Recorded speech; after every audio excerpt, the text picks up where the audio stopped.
After returning home from our week-long honeymoon, I heard strange noises coming from inside the house. I was worried someone might have broken in. Did you hear that? Maybe someone's in the house. Should we call the police? I asked my husband, but he didn't seem worried at all. It's fine, he said calmly.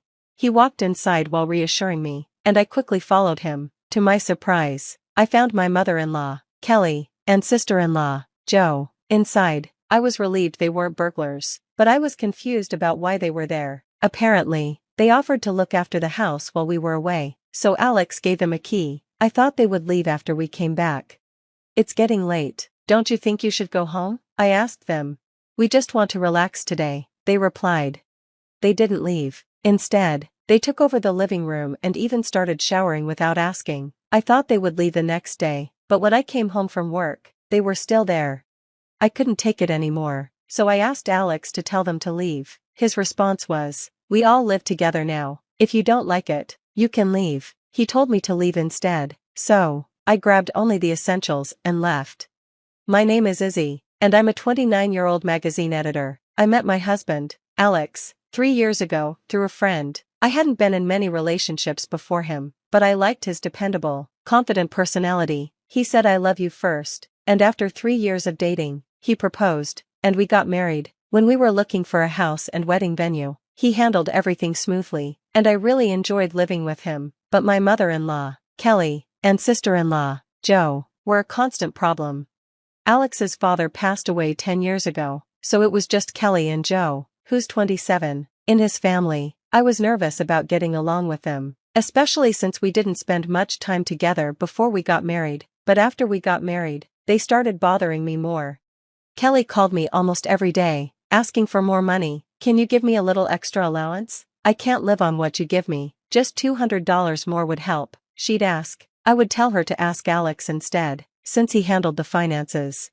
She'd say things like, "You're probably wasting money, that's why you can't give me more. You need to take care of your in-laws or bad things will happen to you." She also asked me to visit her more, do her chores, and send her favorite foods every month. Meanwhile, Jo would show up at my house uninvited. She'd pop in and say, "I was in the area, so I thought I'd stop by. Is dinner ready yet? I'm hungry." Then she'd just sit on the couch until it was ready and leave after eating. I told her many times to give me notice before she came and not to come so often, but she didn't listen. It was hard to be harsh with her because she was Alex's sister. When I told Alex about my frustrations with Kelly and Jo, he told them to stop bothering me, but things didn't change. Then, 6 months into our marriage, Alex and I decided to take a honeymoon. After a week of enjoying Europe and relaxing, we returned home and heard strange noises coming from inside. I was scared it was a burglar. "Did you hear that? Maybe someone's inside. Should we call the police?" I asked Alex, but he seemed calm. "It's fine," he said, and walked into the house. I hurried after him and found Kelly and Jo inside. "Oh, you're back. Did you bring me the bracelet I asked for?" "No, it was too expensive," I replied. While I stood there, they were chatting like nothing was wrong. "Why are you guys here?" I asked. "Are you saying we're a bother? This house is empty, and anyone could break in. We came over to keep it safe. You should be grateful." They said they were looking after the house while we were gone, so Alex gave them a key. I told him he should have talked to me about it, but he said they asked him at the last minute, and he didn't have time to discuss it with me. I decided to let it go, thinking that at least the house was safe. However, when I looked around, I saw their things everywhere. Jo had so many clothes in the closet that the rest were piled up on the floor. The living room was a mess with clothes, bags, remote controls, and comic books thrown around. It looked like they had taken over the house. I was exhausted after the long flight, and frustrated by the mess I had to clean up, but that wasn't the real problem. I thought Kelly and Jo would leave after we came back, but they didn't. "It's getting dark. Don't you think you should go home now?" I asked them. "We just want to relax today," they answered. Not only did they not leave, but they took over the living room and even started showering without asking. They completely made themselves at home. I thought they would leave the next day, but the morning came and they were still there. When I came home from work, they were still there. I told them it was time for them to leave. "We're family. You don't have to worry about us. Just act like we're not here," they said. They refused to leave, even though they told me not to worry. I was the one who was doing all the cooking, cleaning, and laundry. I didn't feel comfortable at all. If I didn't force them to leave, they would have stayed forever. So I decided to ask Alex to tell them to leave. While I was cleaning my room waiting for him to come home, I noticed one of my perfume bottles was missing. It was a limited edition, no longer sold, and it cost over $300. I had been using it carefully, little by little. I was worried and asked Kelly about it, but she didn't even know I had the perfume. When I asked Jo, she said, "Oh, I have it," and pulled the bottle out of her bag. She gave it back to me, but it was almost empty. I had used it very carefully, and there was still more than 6% left. "It smells nice, right?" My friend liked it, so I lent it to her, she said, without any apology. I lost my temper. "Why did you use it without asking? That's theft. Didn't you learn that stealing is wrong?" She replied, "What's the big deal? I just borrowed it for a bit. Why are you freaking out? If you only borrowed it, then give me back what you used." I said, "Fine, but it's already used, so I'll give you half the money," she offered. "I don't want your money, I want the same perfume back," I snapped. "You're so petty. It's just perfume. I know the brand too. It shouldn't be so expensive." She looked up the price on her phone, and when she saw how much it was, she was shocked. "Wow, why is it so expensive? You spent $300 on perfume? If it's so valuable, why didn't you protect it better?" She seemed upset with me after seeing the price. "It's important to me, so I only used it inside the house," I explained. I never expected to have a relative who would come into my room and use my things without asking. While we were arguing about the perfume, Alex came home. "What's going on?" he asked. "Listen, Alex, I only used a little perfume, and she called me a thief." Jo complained loudly in the living room. I left her there and went to talk to Alex in the bedroom. I told Alex I had run out of patience and wanted him to ask them to leave. "Don't get worked up over something so small," he said dismissively. "And by the way, I haven't told you yet, but they're going to live with us now," Alex added casually. I was stunned. My mouth dropped open at his unexpected reply. My mom's house was old, and it was falling apart. She had been thinking about repairing it or moving out. We had extra rooms, so we thought she could move in and save money. I never imagined Alex would decide this without even talking to me first. "Why didn't you discuss this with me? This is our house too. I'm paying the mortgage too, you know," I said, frustrated. "Don't blame me. My mom decided to sell her house, and anyway, we're living together now, so if you don't like it, you can leave." Alex had made this decision on his own and even told me to leave. It felt like he didn't care about me at all. That was the moment I started to feel like I was losing my feelings for him. "I understand," I said, keeping my calm. I packed my things into a carry-on bag. Alex didn't try to stop me. Instead, he called me immature for running away after a fight and walked out of the room. Kelly and Jo stood by, grinning at me as I packed. Once I left, they locked the door behind me. I wasn't planning to go back and didn't feel anything about it anymore. I checked into a hotel and called my boss to take a few days off. During those days, I looked for an apartment and told my parents I had separated from Alex. They were shocked and asked me what I was going to do. I told them I was going to get a divorce. Alex texted me once, "When you're ready to apologize, you can come back." Mom and Jo both said they would forgive you. When I called him about the divorce, he was reluctant at first. "You're really divorcing me over something like this? You just need to deal with it a bit longer," he said, but when he saw I was serious, he finally agreed. The divorce process moved quickly, and within 6 months, it was final. I wanted to get rid of him as quickly as possible, so we worked out the property division, and I gave him the house. We had been married less than a year before getting divorced. My friends and coworkers were concerned and asked what had happened. At first, I just shrugged it off, not wanting to talk about it, but this time, I was so done with everything that I told them everything. They were shocked and said, "That's terrible. I'm sorry you had to go through that." Their support made me feel a little better. After I started living alone, I threw myself into work. I took on more projects than usual and even helped out my coworkers who were overwhelmed. My boss was worried about me, but I found that staying busy helped me block out the painful memories. 5 months after the divorce, Alex called me. I had left most of my things behind, so I thought he might be calling about that.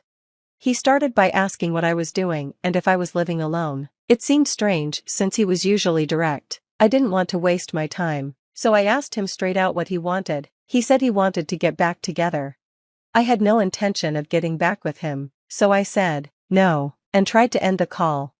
But he rushed to stop me. "Wait, there's something I didn't tell you." What? I replied. I'm busy, so hurry up.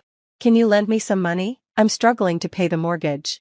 I knew it used to be paid by both of us, so I understood it must be hard for him to handle it alone, but I also knew it wasn't a huge amount he suddenly couldn't cover. Alex explained that he had been expecting a raise a few months ago, but it never came through. He was also told that, based on his current performance, there wouldn't be any chance for a raise in the future. So, he decided to change jobs, thinking it would be easier to find one with better pay, but the reality was, he could only find one that paid less, and he still hadn't been able to switch jobs yet. Despite his struggles, I had no intention of lending him any money.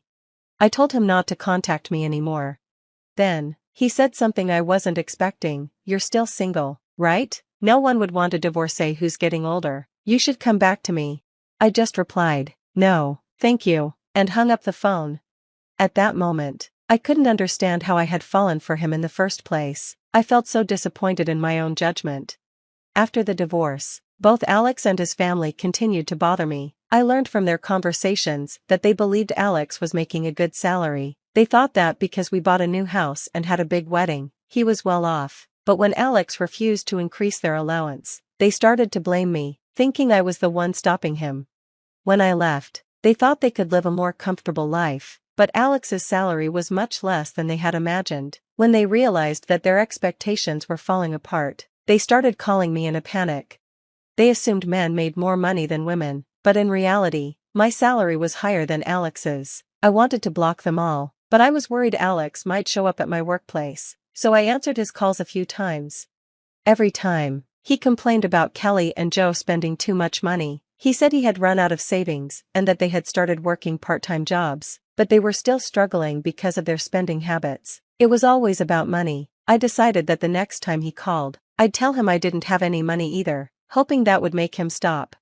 One day, as expected, he called again, saying, I need a loan. I can't pay the mortgage this month. I answered, actually, I'm going to quit my job soon. I've spent most of my savings, so I need you to lend me some money. If you think I'm lying, you can check with someone at work. He simply said, I see, and hung up the phone. After that, he stopped calling. When I told my friend about it, she explained that Alex's situation was even worse than I knew. He had taken a lower-paying job, and most of his salary went to the mortgage.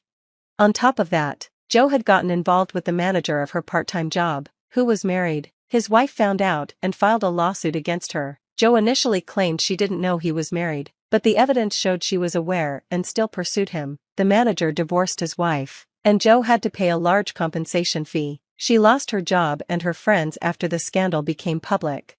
Now, Alex's family was struggling to pay the mortgage and the debt from the lawsuit. It seemed like they were living in a cycle of debt. Kelly often complained about her friends having grandchildren while her own kids were still single and poor. Alex, meanwhile, whined to a friend that they fought every day. He was upset that he was single now, and that no women were paying attention to him. He had lost weight and looked rough, aged far beyond his years. His friend just rolled her eyes, tired of hearing him complain. I learned that the same friend who had introduced Alex and me was the only person Alex still had contact with. She felt responsible for our failed marriage and oddly enjoyed hearing about his problems. She continued to stay in touch with him, partly to keep him away from me.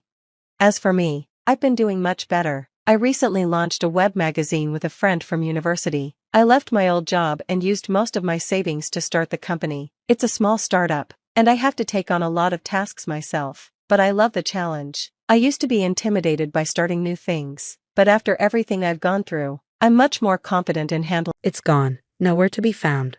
My bag is missing, and it had my passport in it, I said, my voice shaking.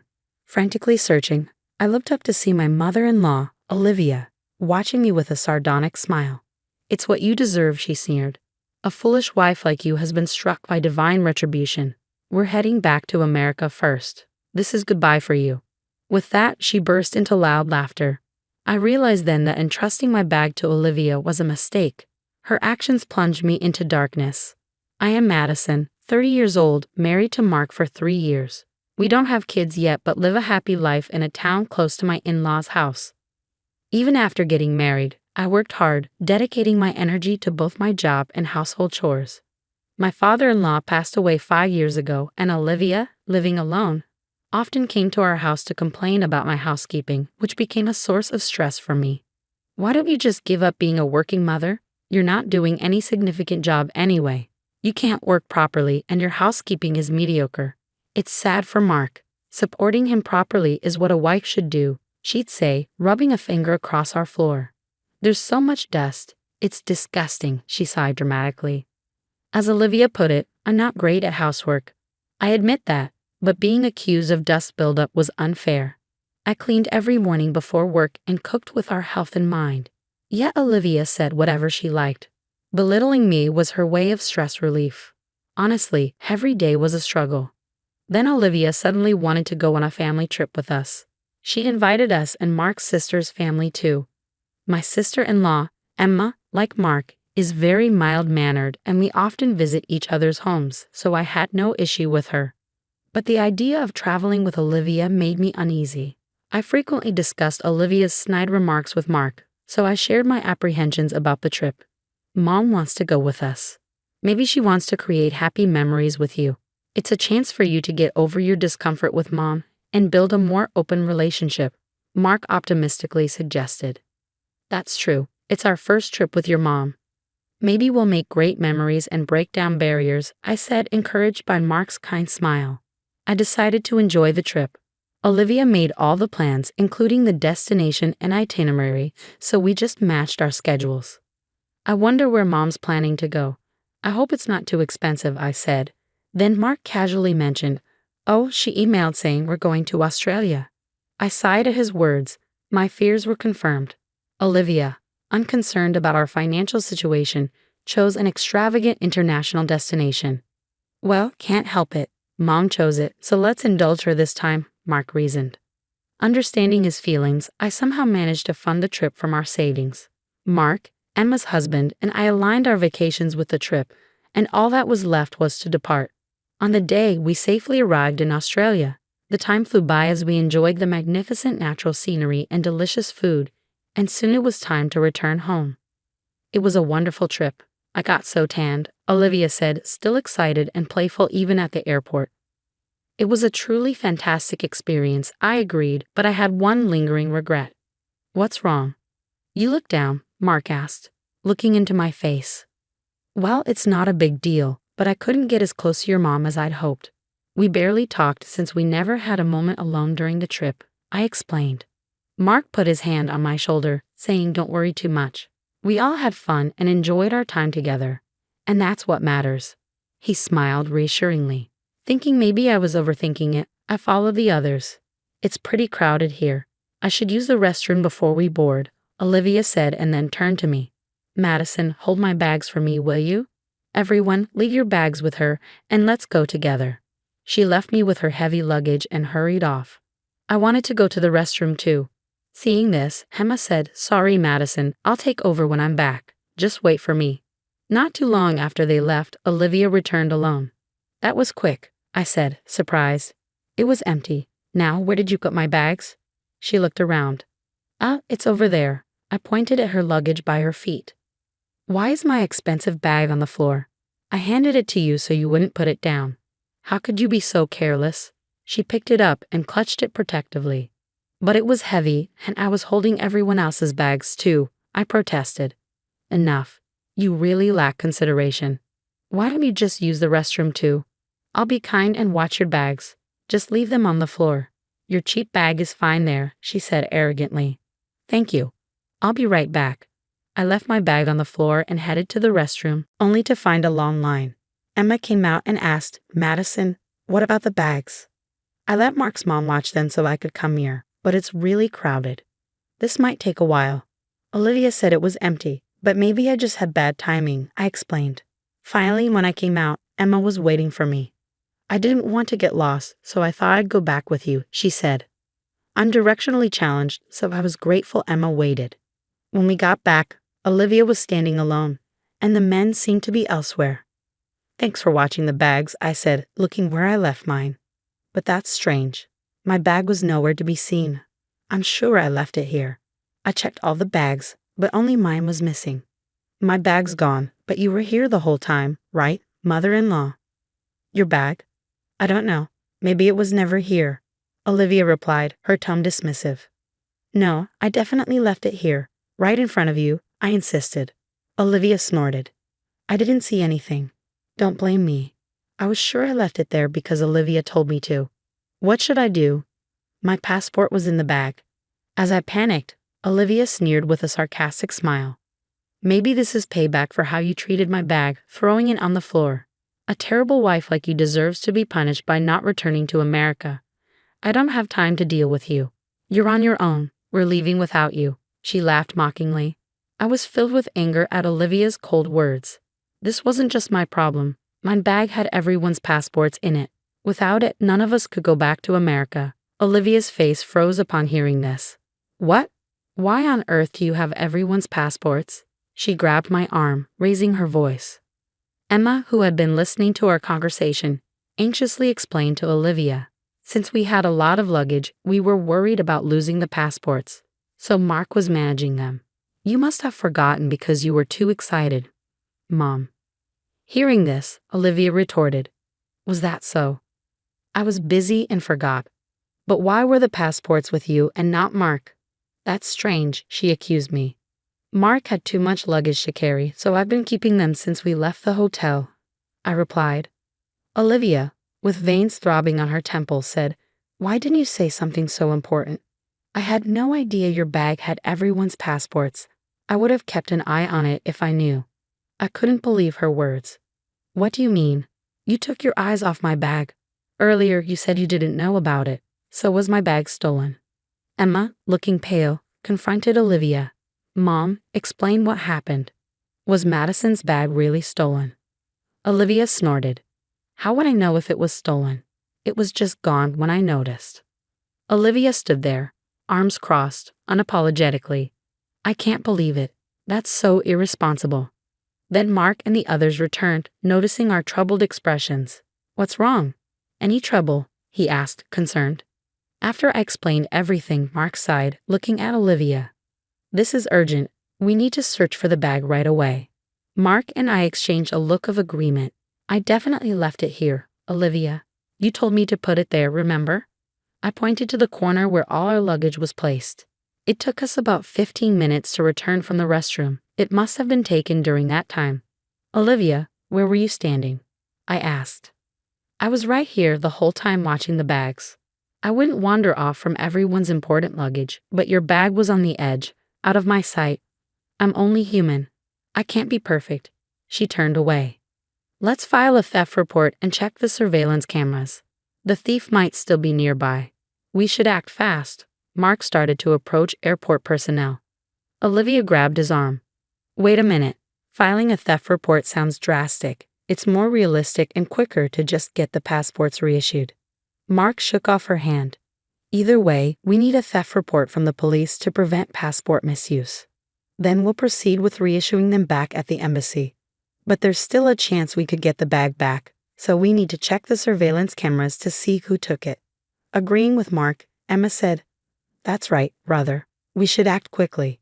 Olivia, getting defensive, said, All of this is her fault. She should take responsibility. Let her run around and catch the person who took her bag. There's no need for police involvement when she can handle it. She became furious, ranting. Emma retorted, That's no way to talk. Calling Madison this woman is really upsetting, Mom. It was you who didn't wash the bags properly. Don't shift the blame onto her. Emma spoke up for me, saying, We need to find a solution together. Mark seemed to feel the same way I did. He put his hand on my shoulder and said, Madison won't be searching alone. Mom, why are you so against filing a theft report? Olivia seemed a bit shaken. It's not that. I've just never dealt with the police, so I'm hesitant. I prefer to solve it ourselves if possible. Fine, I'll help look too. Everyone split up and search. She forcefully tried to steer the conversation towards searching for the thief ourselves. Just then, a young man approached us. Ah, I found you. I've been looking for you, he said, addressing Olivia. I thought you might be in trouble after leaving this bag. I'm glad I found it. Your trip could have been ruined. He handed over my bag. Where did you find this bag? I asked, surprised. The lady left it on a table in the lounge over there. I tried calling out to her, but she didn't hear me and disappeared into the crowd. So I've been looking for her, he explained. We were stunned by his words. The lounge? She left it there without giving us a second thought. The young man handed the bag to Olivia. Please be careful. You're lucky I found it. Someone else might have taken it. We thanked the young man profusely in place of a frozen Olivia. Turning to her, Mark demanded, Mom, what's going on? How do you explain the bag being in the lounge? His voice trembled with anger. No explanation is needed. Mom deliberately left Madison's bag in the lounge, right? And she wasn't watching our luggage either. Everything she said was a lie. It's unbelievable that she would be so cruel to Madison, leaving her bag in a distant lounge. She was trying to avoid camera checks because she knew it would expose her, Emma said, looking at Olivia with disdain. I quickly checked the contents of the bag. All the passports are here, wallets and mobile phones too. All safe. We were really lucky to have such a kind person find it. Relieved yet angry, I confronted Olivia. How could you do this, Olivia? Why would you do something like this? Olivia responded without remorse. Well, she threw my precious bag on the floor. I was just upset. I'm not the bad one here. Who would have thought this dirty bag had everyone's passports? It was just a moment in the lounge. I didn't leave your luggage unattended, so don't get it wrong. Hearing this, Mark raised his voice. Enough already. What do you think Madison is? I've always known how hard you've been on her since we got married. I kept telling Madison to be patient, hoping your attitude would change, but I was wrong. I failed to empathize with her suffering. I'm sorry, Madison. Mark apologized to me, his sincere words and attitude bringing tears to my eyes. Mark then turned resolutely to Olivia. Mom intentionally took someone else's property. It's equivalent to theft, even if you don't realize it. Checking the surveillance cameras would prove your guilt. Olivia was shocked. Wait, Mark, you're not really going to report me to the police, are you? We're family, and Madison is your wife, even if by marriage. There's no crime in a mother taking her daughter's bag. Mark spoke with a bitter expression.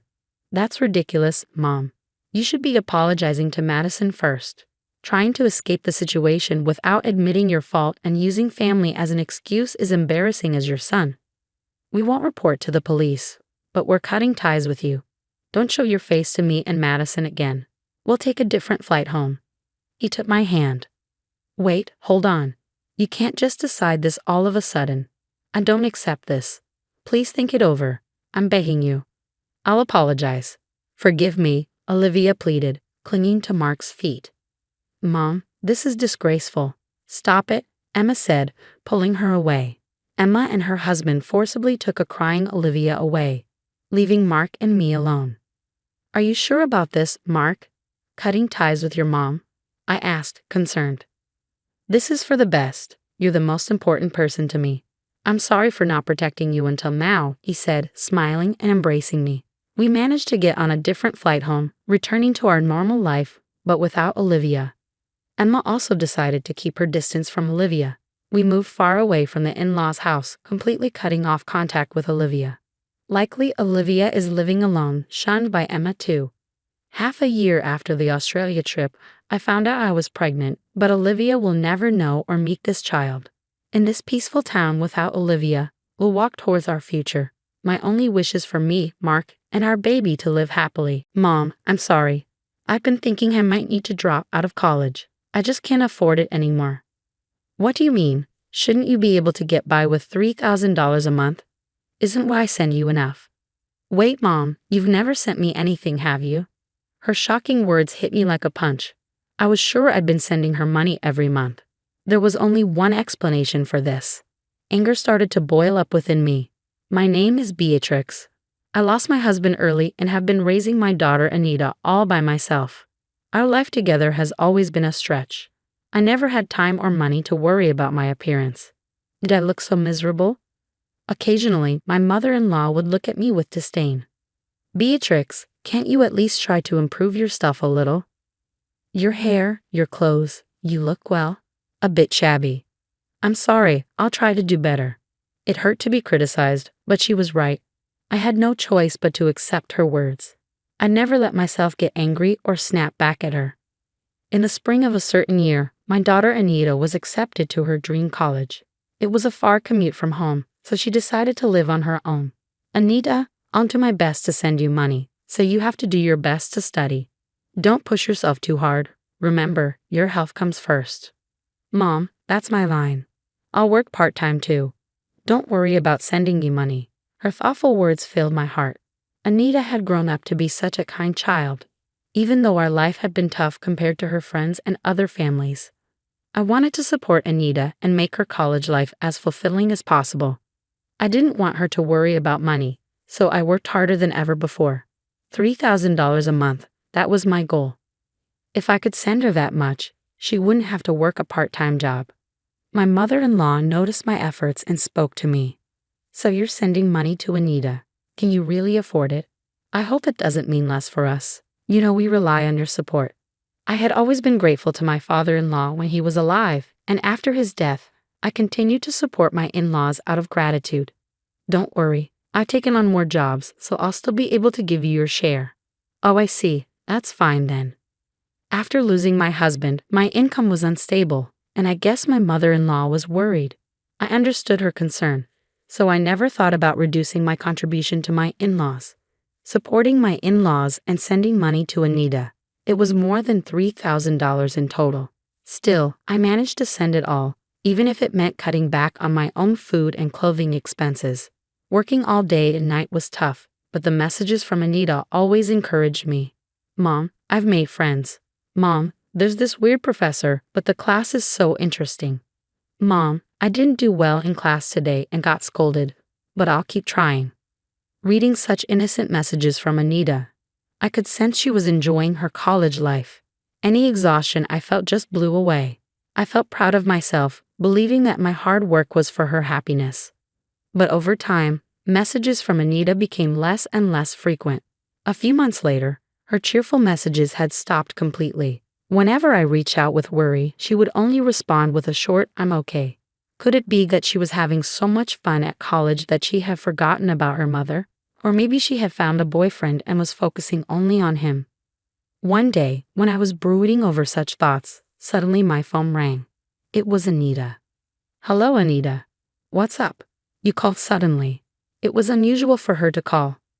Maybe it was because we always have face-to-face conversations at home. But Anita rarely called, even after she started living alone in college. Most of her contact with me was through text messages. "Yeah, I'm sorry, Mom. What happened? Is there something wrong?" Anita sounded down. I could tell something was wrong, so I focused on her voice coming from my smartphone. I ran out of money. I'm thinking maybe I should quit college." "What?" Anita's words were so unexpected that I couldn't help raising my voice. "What do you mean you're out of money?" "I'm sorry. I tried my best." Anita's voice was trembling as if she was about to cry. I had been sending her $3,000 every month without fail. It wasn't enough for luxury, but she shouldn't be struggling to the point of having to quit college. She was also supposed to be working part-time.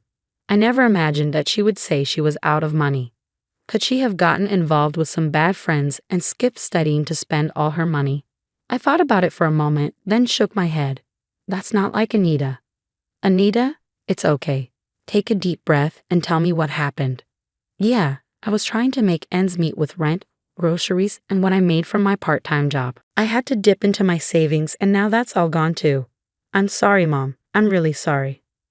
"Hold on a second. What about the money I send you every month? That should cover your rent and living expenses, right?" No matter how I thought about it, the math didn't add up. If Anita was spending her salary and my remittances and even had to touch her savings, something was seriously wrong. But from her tone, she didn't seem to be lying. When I asked her, Anita seemed confused. "Mom, you never sent me any money, did you?" "What did you just say?" Anita's words were so shocking that I found myself shouting again. "That's impossible. I've been sending you $3,000 every month. Did you check properly? Are you sure there's no money in your account?" "There's nothing. I've been keeping a close eye on my banking card. If you'd sent me that much money, I definitely would have noticed." The shock hit me like a punch to the head, making me feel dizzy. It was clear that Anita hadn't been receiving the money, and it was causing her a lot of trouble. "You don't need to drop out of college. I'll send the money right away, so don't worry. Do you have something to eat today? Are you okay? You're not getting sick, are you?" "I'm fine. I switched to a job where I get meals and my friends have been worried about me. They've been sharing some food with me." That's great. You have good friends. We need to thank them next time. But Mom, you're already having a hard time. I don't want you to struggle anymore because of me. So that's why you didn't tell me until the situation got this critical. Thank you. But listen, seeing you in such a difficult situation is much worse. So please leave the rest to me. With that, Anita finally let out her emotions and started crying. I wondered when was the last time I heard her cry like this. After comforting Anita and hanging up the phone, I immediately took action. Driven by growing anger, I decided to confront my mother-in-law, who lived nearby. Oh my, what's the matter, Beatrix? Showing up without a call? How rude. Never mind that. What have you been doing with the money I've been giving you each month? Eh? What? That money is for living expenses. As soon as I mentioned the money, I noticed my mother-in-law's face twitch for a moment. I'm talking about the money for Anita. I was giving that to you too, right? The remittance to Anita was not directly transferred by me into her account. I've been handing it directly to my mother-in-law, who offered to make the transfer herself when she learned it was for Anita.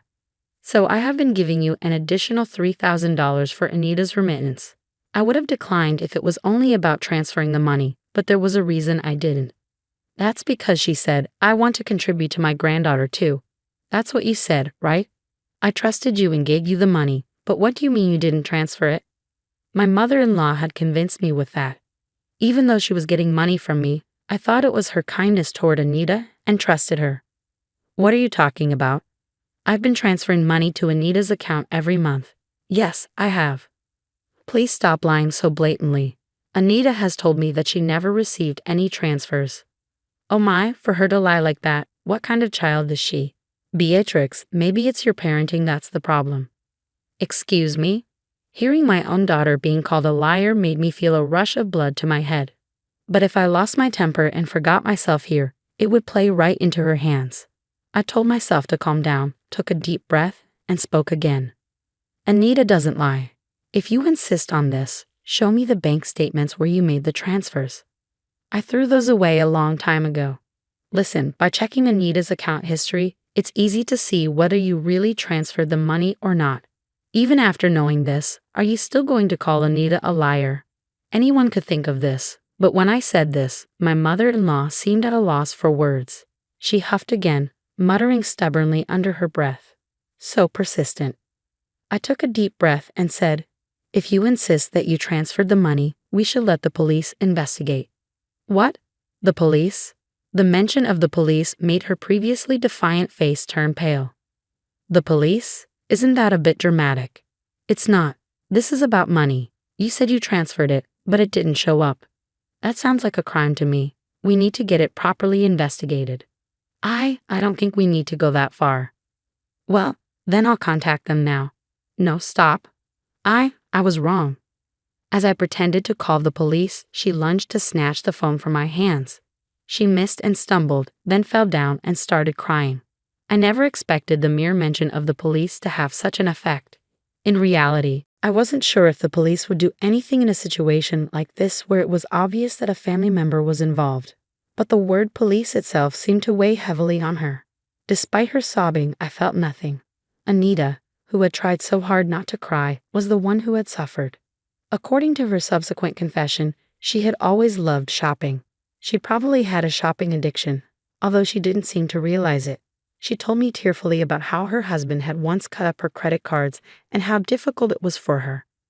As far as I can tell, it was entirely her own doing, but she didn't seem to understand that. I suspected something was off.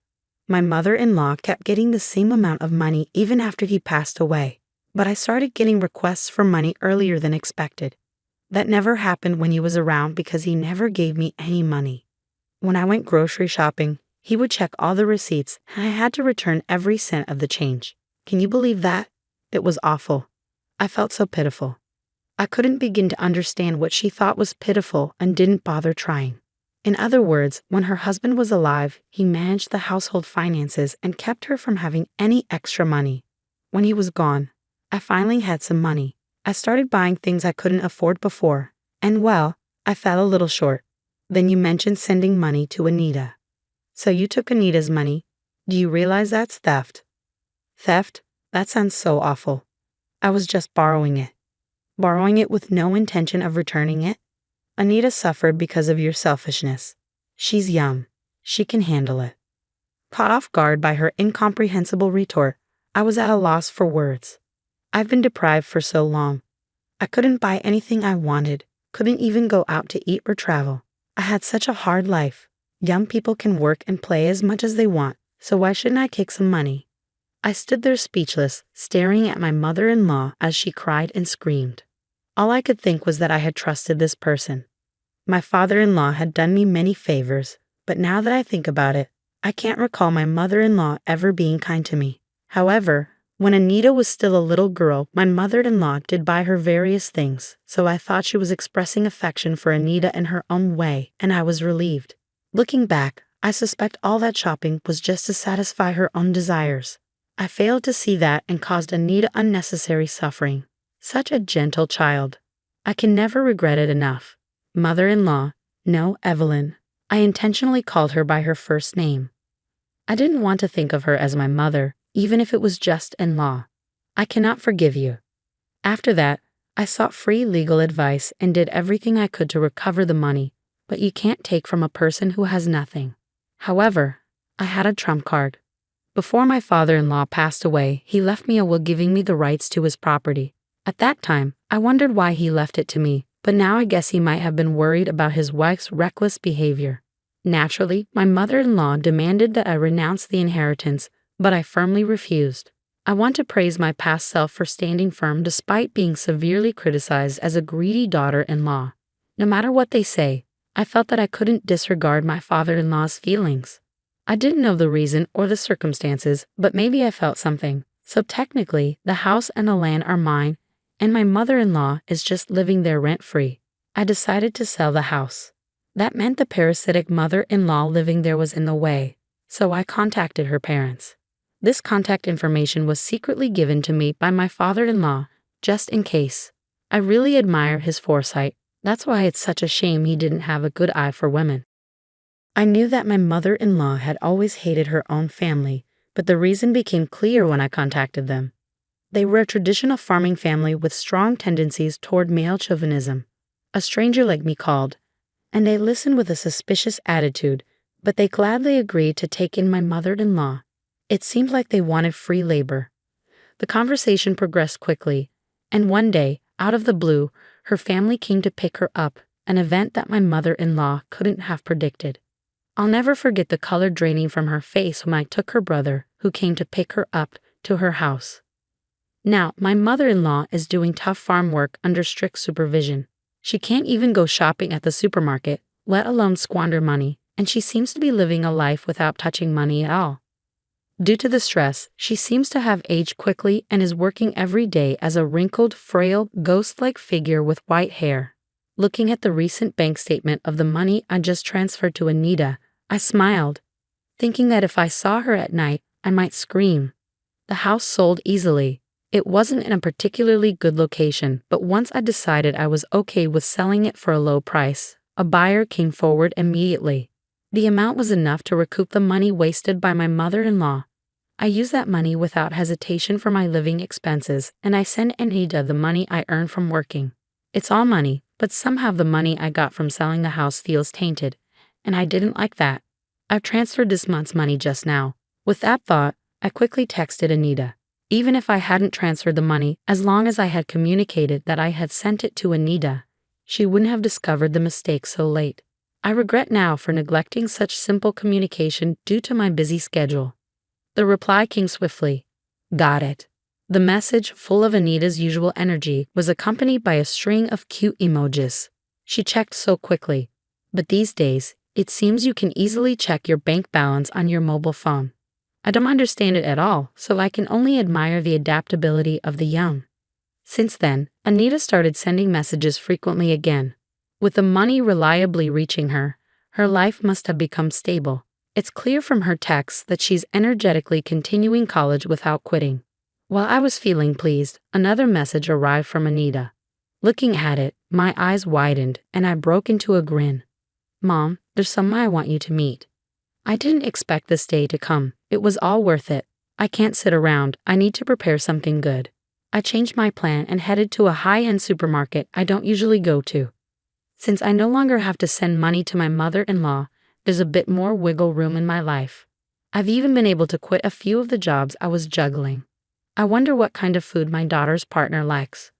With a bit of premature speculation, I laughed. In the near future, I plan to invite the fresh-faced couple to our home and treat them with the best hospitality I can muster. I'm Madison, 30 years old, and I've been married to Thomas for 5 years now. He proposed to me after we had been dating for a while. Thomas is 2 years younger than I am, and undeniably handsome, with a bit of a reputation as a ladies' man. This reputation sometimes led to tension between us. When he proposed, I couldn't help but voice my concern. "Thomas," I said, "I'm thrilled about your proposal, but there's one thing that's been on my mind." "Oh, what's that?" he asked, his brow furrowing slightly. "Your reputation as a ladies' man. Everyone knows about it." Hearing this, Thomas laughed softly. "That's only because I had never met a woman I truly loved before. But now that I've met you, Madison, I promise there won't be any rumors with other women. Can you trust me?" "Absolutely," I replied. And so we got married. Our wedding took place at a prestigious hotel known for hosting grand celebrations. I wasn't too keen on such a lavish affair, but Thomas's family was well known in society, and they had a tradition of holding weddings at this particular hotel. I had no say in the matter. At the reception, Thomas's family and relatives exuded an air of having lived life to the fullest, while my family was small and modest. My father had died in a car accident when I was young, and I had no siblings, so it was just my mom and a few close relatives. I suggested to my mom that we invite more people to balance out the guest list, but she just laughed it off. Being a lawyer and the head of her own firm, my mom was great at public speaking. Her speech at the reception was praised by many, but I was so embarrassed I wished it would end quickly. The day after the wedding, we left for our honeymoon, touring famous Australian tourist spots for 2 weeks and staying in top-tier hotels. 3 days after we returned, Thomas went back to work. Though he called it work, he was the vice president of his father's company and was set to take over once his father retired. He always came home promptly at 5:00 p.m. We lived in a separate house on his parents' property, but this separate house was a spacious 6-bedroom home, complete with a 60-year-old maid who had looked after Thomas for years. I hardly had to do any housework, as my only task was preparing dinner. Thomas, probably spoiled growing up in a wealthy family, was very picky, not just about food, but also about people. The maid informed me of his food preferences. He wouldn't touch anything he disliked, but if he loved something, he would want it every day. His absolute favorite was macaroni and cheese. He would eat it at home and even order it when we went out, making meal planning a breeze. About a year after our marriage, Thomas suggested, "How about a 10-day trip to Europe next month? You've never been there, right, Madison?" "I would love to go, but can you take that much time off work, Thomas?" "It's fine, my dad's there, and I don't really do much anyway." "If you're sure, then I'm in," I agreed. "Great. Oh, I want to bring along some friends," Thomas added casually. I was surprised, thinking it would be just the two of us. "Who's coming with us?" "My college junior, Anthony, and his girlfriend.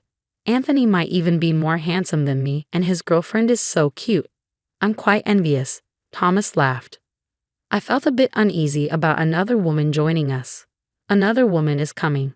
"Yeah, she's just 21, but Anthony really wanted her to come. If you're okay with it, then so am I," he said.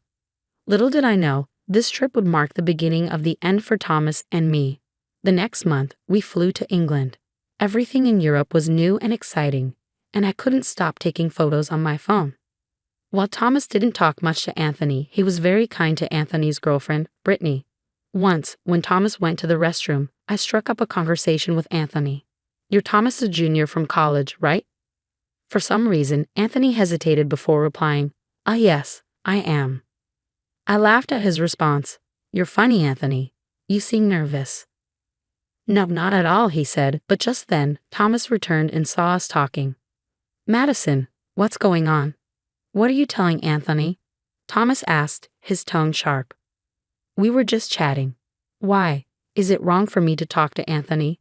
I replied, confused by his reaction. "It's not like that," Thomas said, but he seemed to interrupt whenever I spoke to Anthony or his girlfriend, making it hard for us to have a proper conversation. During the trip, Brittany and I once went to the restroom together, and I decided to share my observations with her. It might sound odd, but it seems like you and Anthony are really close, I said to Brittany, noticing the awkwardness between them. Brittany, clearly taken aback, replied hesitantly, it's my first time traveling abroad, so everything's a bit overwhelming. While you're here in a foreign country with your boyfriend, try to enjoy it, I suggested, trying to lighten the mood. Thank you, she murmured. The four of us moved on to France, visiting various famous tourist spots. One evening at the hotel restaurant, Brittany was conspicuously absent. Anthony, where's Brittany? I asked, noticing her empty seat. She said she'd be a bit late. She should be here soon, he replied, but his tone lacked conviction. Thomas seemed visibly irritated as we waited. After a while, with no sign of Brittany, Thomas abruptly stood up. I'll go check on her, he said. I thought Anthony should be the one to go, but Thomas was already on his way. 10 minutes passed, and neither Brittany nor Thomas had returned. I turned to Anthony, my concern growing. What's taking them so long? Is Brittany feeling unwell? Anthony hesitated, then said, I don't think she was sick or anything. I'll go check on them. When I opened the door to Brittany and Anthony's room, they both seemed to adjust their seating abruptly, which only made me more suspicious. But I remained calm and asked, what are you two doing here? Thomas said he was coming to check on Brittany, but you're both just sitting on the sofa. Nothing's wrong, Brittany said quickly. I just felt a bit off, so Thomas was checking on me. Oh, okay. I'll bring Anthony over, I said, trying to hide my growing unease. Sounds good, Thomas replied, but Brittany remained silent, looking down at the floor. When I brought Anthony back to the room, Brittany stood up, ready to leave. Oh, are you feeling better now? I asked her. I'm fine, she muttered, while Anthony just watched her without saying a word. Our dinner that night was a quiet one, with none of us speaking much. After dinner, we all returned to our rooms. I couldn't hold it in any longer. Thomas, can I ask you something? I began, noticing how tense he suddenly became. What is it? He asked, his voice guarded.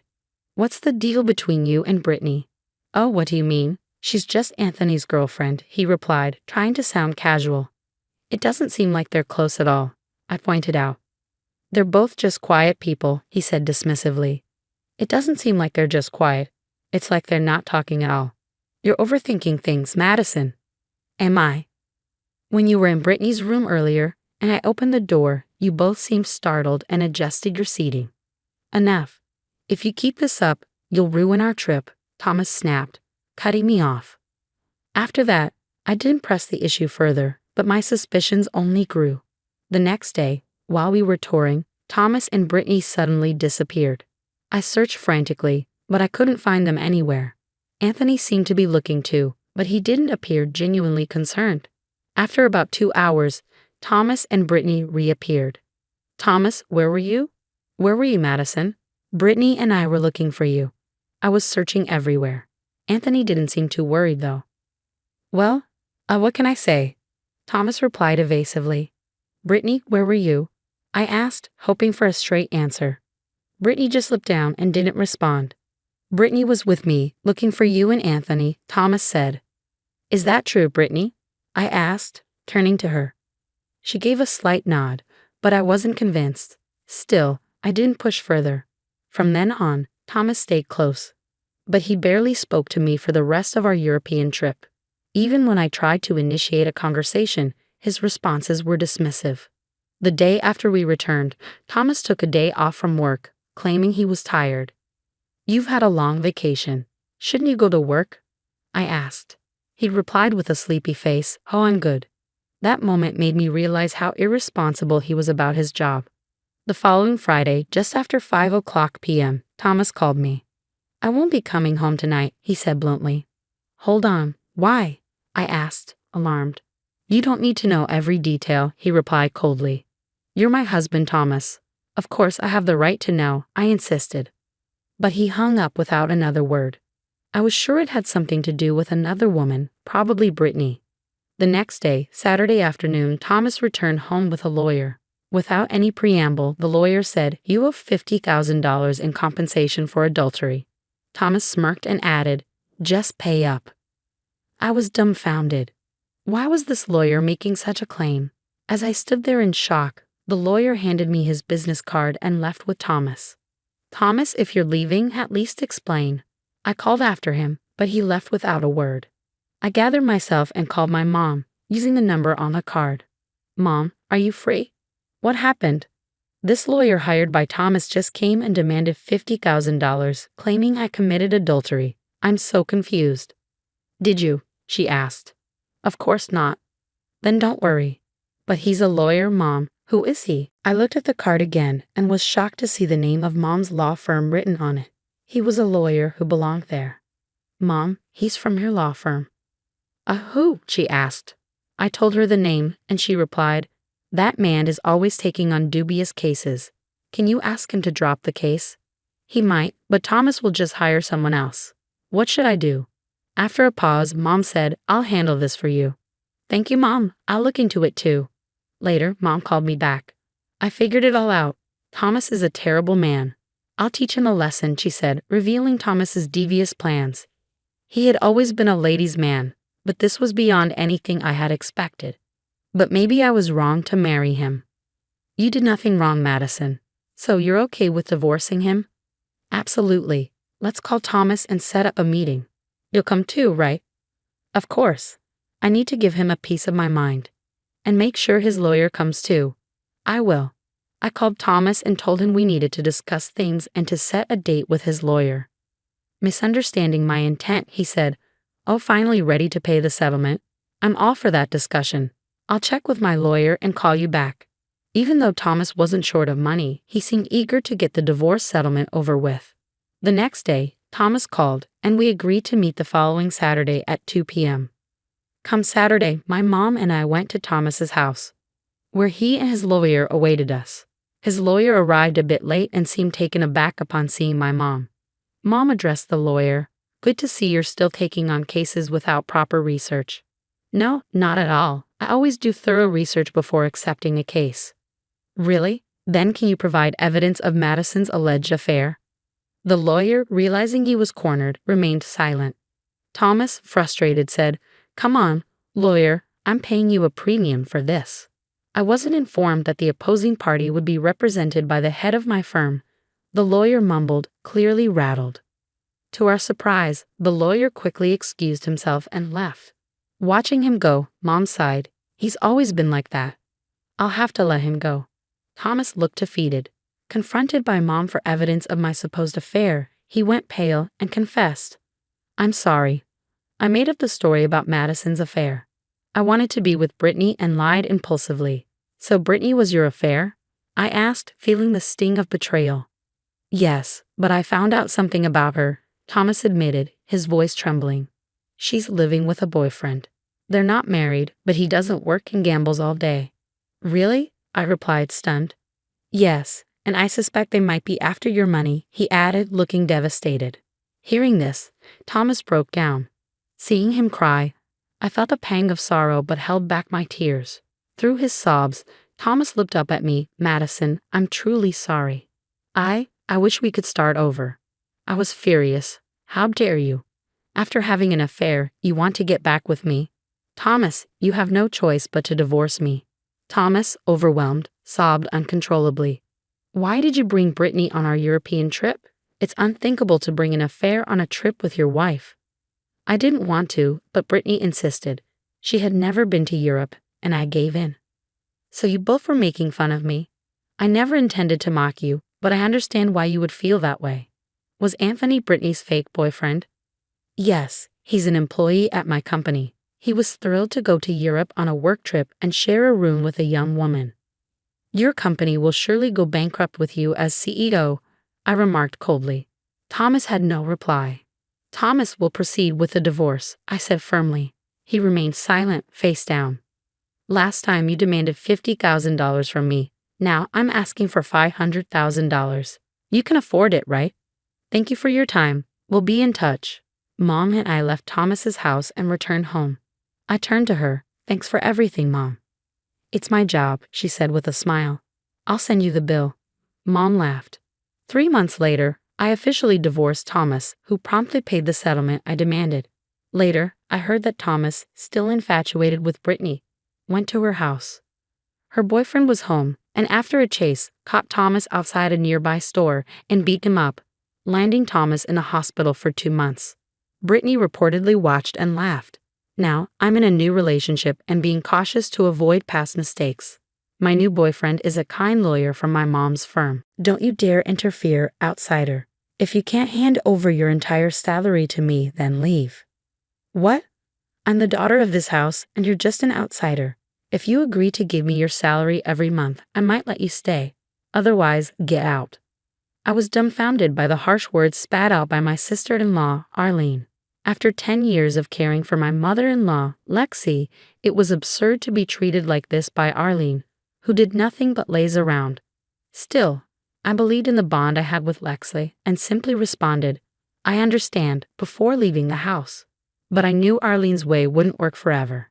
My name is Crystal. I married Elliot 20 years ago, and from that moment, I also began living with his mother, Lexi. After Elliot's father passed away, we decided not to leave Lexi alone. Fortunately, Lexi was a kind and generous person, and we got along well. However, 10 years ago, Lexi fell ill, and since then, I've been her primary caregiver. I left my job and became a freelancer to devote more time to her. Having lost my parents early on, Lexi became like a real mother to me, so caring for her was never a burden. 3 years ago, my husband, Elliot, tragically passed away in a sudden accident. The shock of losing her only son left Lexi a shadow of her former self. Although her body was frail, her mind remained sharp. But after Elliot's death, she began to fade away. I couldn't bear to see her deteriorate further or risk developing dementia. I loved and admired the always bright and positive Lexi, so I vowed to support her. Sharing the grief of losing my husband with Lexi was more comforting than enduring it alone. In-laws or not, I was determined to continue living here and caring for her. But trouble soon arrived from the other side, my late husband's younger sister, Arlene. She returned home after her divorce and quickly became a source of strife. Elliot used to say with a wry smile, she's much younger and has always been spoiled. Indeed, Arlene was self-centered and demanding, acting like a queen whenever she visited for holidays. She never helped with care, cooking, or household chores, but would eat, drink, and leave a mess behind. Sometimes she even hurled nasty words our way, and expecting gratitude from her was futile. Despite knowing I was busy with caregiving, Arlene would frequently leave her child with me and go off to have fun. When she finally came to pick up her child, she would take home the food I had made without permission. Even in her own home, such behavior was excessive. Once I gently pointed this out to her, but she snapped back, Crystal, you're just a barren freeloader, so the least you can do is all the housework, right? It's sad for mom not having grandchildren, so that's why I bring my kids here. Hearing such cruel words from her, especially when I had longed for children but couldn't have any, was unbelievable. I couldn't believe she was Lexi's daughter. Realizing it was pointless to argue, I decided not to say anything. We didn't see each other often, and I thought I could just endure it. But as I hoped to live peacefully, Arlene's visits became more frequent. Arlene, why are you leaving your child here so often and coming home late? Lexi once asked. I started a part-time job because the kids need more money. You must be happy to see your grandchild, she replied. Yes, Lexi said, but she seemed unconvinced. I wondered why Arlene would work until night while her child was still young. It didn't seem to be out of financial necessity, but I kept silent. Then one day, Arlene arrived unannounced again. This time, instead of leaving her child, she dragged in a large travel trunk. I got divorced, so I'll be living here from now on, she suddenly declared. Lexi and I were shocked and asked what she meant. With a tearful expression, Arlene began to speak. She claimed she had endured violence from her husband for a long time and had finally decided to divorce him. Unable to bear it any longer, she left the house under the condition of divorce, leaving her child behind because her husband wouldn't allow her to take them. I stood there stunned. I had met Arlene's husband a few times, and he seemed gentle and kind, not at all like the person she described. In fact, it was Arlene who often yelled at her husband and children unreasonably. I doubted Arlene's story, but Lexi, perhaps believing her daughter's words, agreed to let her stay. Lexi apologized to me, saying, as a mother, I can't ignore my daughter being divorced and kicked out. but living with Arlene. Thank you, Crystal. That's the situation, so I'm counting on you, Arlene said, grinning with eyes that weren't even slightly damp. It was all an act, wasn't it? Thus began life under one roof with the returned Arlene, who continued to do nothing. She didn't care for her own mother, let alone cook, do laundry, or clean, yet she kept giving orders. Did she really think I was her servant? Hey, what's with this bland all-meat meal? Are you messing with me? This meal is low in salt considering Lexi's health. Arlene, if you don't like it, why don't you cook something yourself? What? Don't tell me what to do. You're just a freeloader. Arlene shot back with venom. My brother is dead, and you're practically a stranger now. Why are you still living in this house? Who would care for Lexi if I weren't here? I replied, struggling to keep my voice steady. If it wasn't for that, I'd have kicked you out long ago.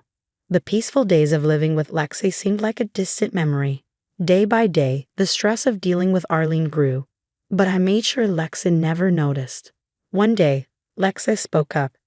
Crystal, there's a place I want to go. It's tough with the wheelchair, but could you come with me? Of course, Lexi. Shall we stop by that cafe we used to visit? Lexi and I had a favorite cafe nearby. We used to go there often when she was healthier. That sounds wonderful, she replied, her voice filled with a rare warmth. I have something important to talk to you about. A month later, Arlene came home from one of her outings, not even bothering to greet us. Hey, are you working right now? She asked with a hint of disdain. Yes, I'm taking on jobs I can do from home. I want to prioritize Lexi's care, so I don't have as much time as before. So you're getting paid? Then give me all your earnings. What? I was baffled by Arlene's audacity. It's ridiculous to let a stranger live here for free. You should pay rent and utilities. Rent? I've been living here since I got married. We paid for the remodeling, and I've been covering all the utilities. But the land and house belong to us. Now that my brother's gone, I can say whatever I want. What do you mean? I'm just stating facts. Maybe you should find a job if you're not going to take care of Lexi. Frustrated, I couldn't help but retort. What right does a stranger have to say anything? Caring for Mom is just a performance. There's no inheritance for you, a stranger. Don't talk nonsense. As her daughter, don't you want to care for her and worry about her? Oh, you're so annoying. Don't meddle, outsider. If you can't hand over your entire salary to me, then leave. Listen, I'm the daughter of this house, and you're just an outsider. If you agree to give me your salary every month, I might let you stay. Otherwise, leave. I was dumbfounded by Arlene's words. For the past 10 years, I had been the one caring for Lexi, who couldn't move freely and who stayed by her side when her son died. I wanted to scream, I'm more of a daughter than you are. Despite not being related by blood, I had done all the housework and cared for Lexi without complaint. My voice trembled with anger. But Arlene just laughed scornfully. Isn't it natural to get paid for letting someone who's not even family live in the house?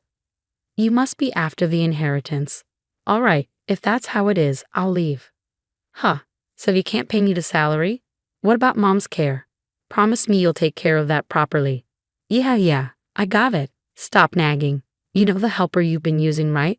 Arrange for them to come every day and make sure you handle the payment. I couldn't believe it. She had no intention of taking care of her mother herself. I couldn't leave Lexi with someone like that. I immediately called a care manager I knew. A few days later, I moved out, but Arlene was hardly ever home, always out and about. I coordinated with the care manager and visited Lexi when Arlene was absent. I'm so sorry, Crystal. I never thought she'd kick you out. I told her to take it back, but she wouldn't listen, Lexi said, her voice heavy with regret. Lexi, don't worry about it. Just call me if you need anything.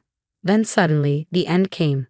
Lexi was stable during the day but had an attack of her chronic illness in the evening. I rushed to the hospital when the care manager informed me, but Arlene was nowhere to be seen. A few hours after being admitted, the doctors did all they could, but Lex had passed away. I couldn't say goodbye or thank her. I couldn't stop crying. A few days after the funeral, all the relatives gathered at the house where only Arlene now lived. It seemed Lexi had requested everyone be present when her will was read. Lexi's lawyer looked over the gathered relatives and said, "Before I read the will, please listen to a voice recording that Lexi left as her final wish." Lexi's voice played, and everyone listened intently. "Thank you all for coming. I appreciate the friendships we had during my life. Now I will leave my will regarding my estate.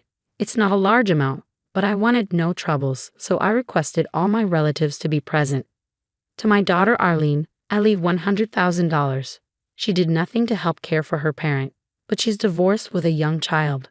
I'm leaving her this amount, which is her legal share, hoping she'll use it for alimony and for the child.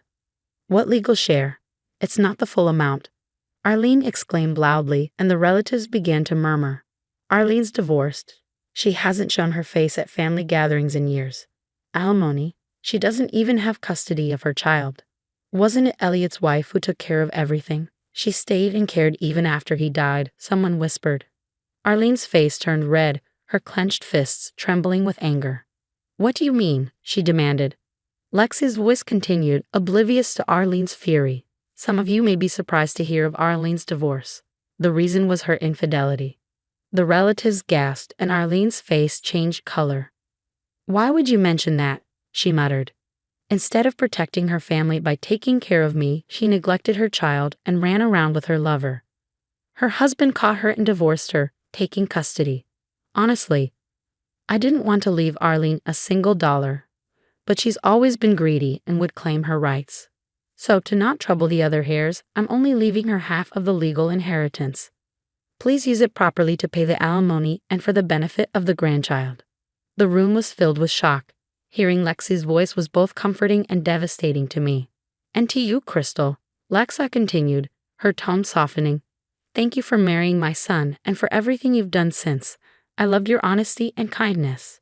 It must have been hardest on you when Elliot died so young, but you bravely stayed by my side and took care of me. No amount of gratitude is enough. Tears overflowed from my eyes at Lexi's words. I know what it's like to take care of a parent, and caregiving is truly a tough task.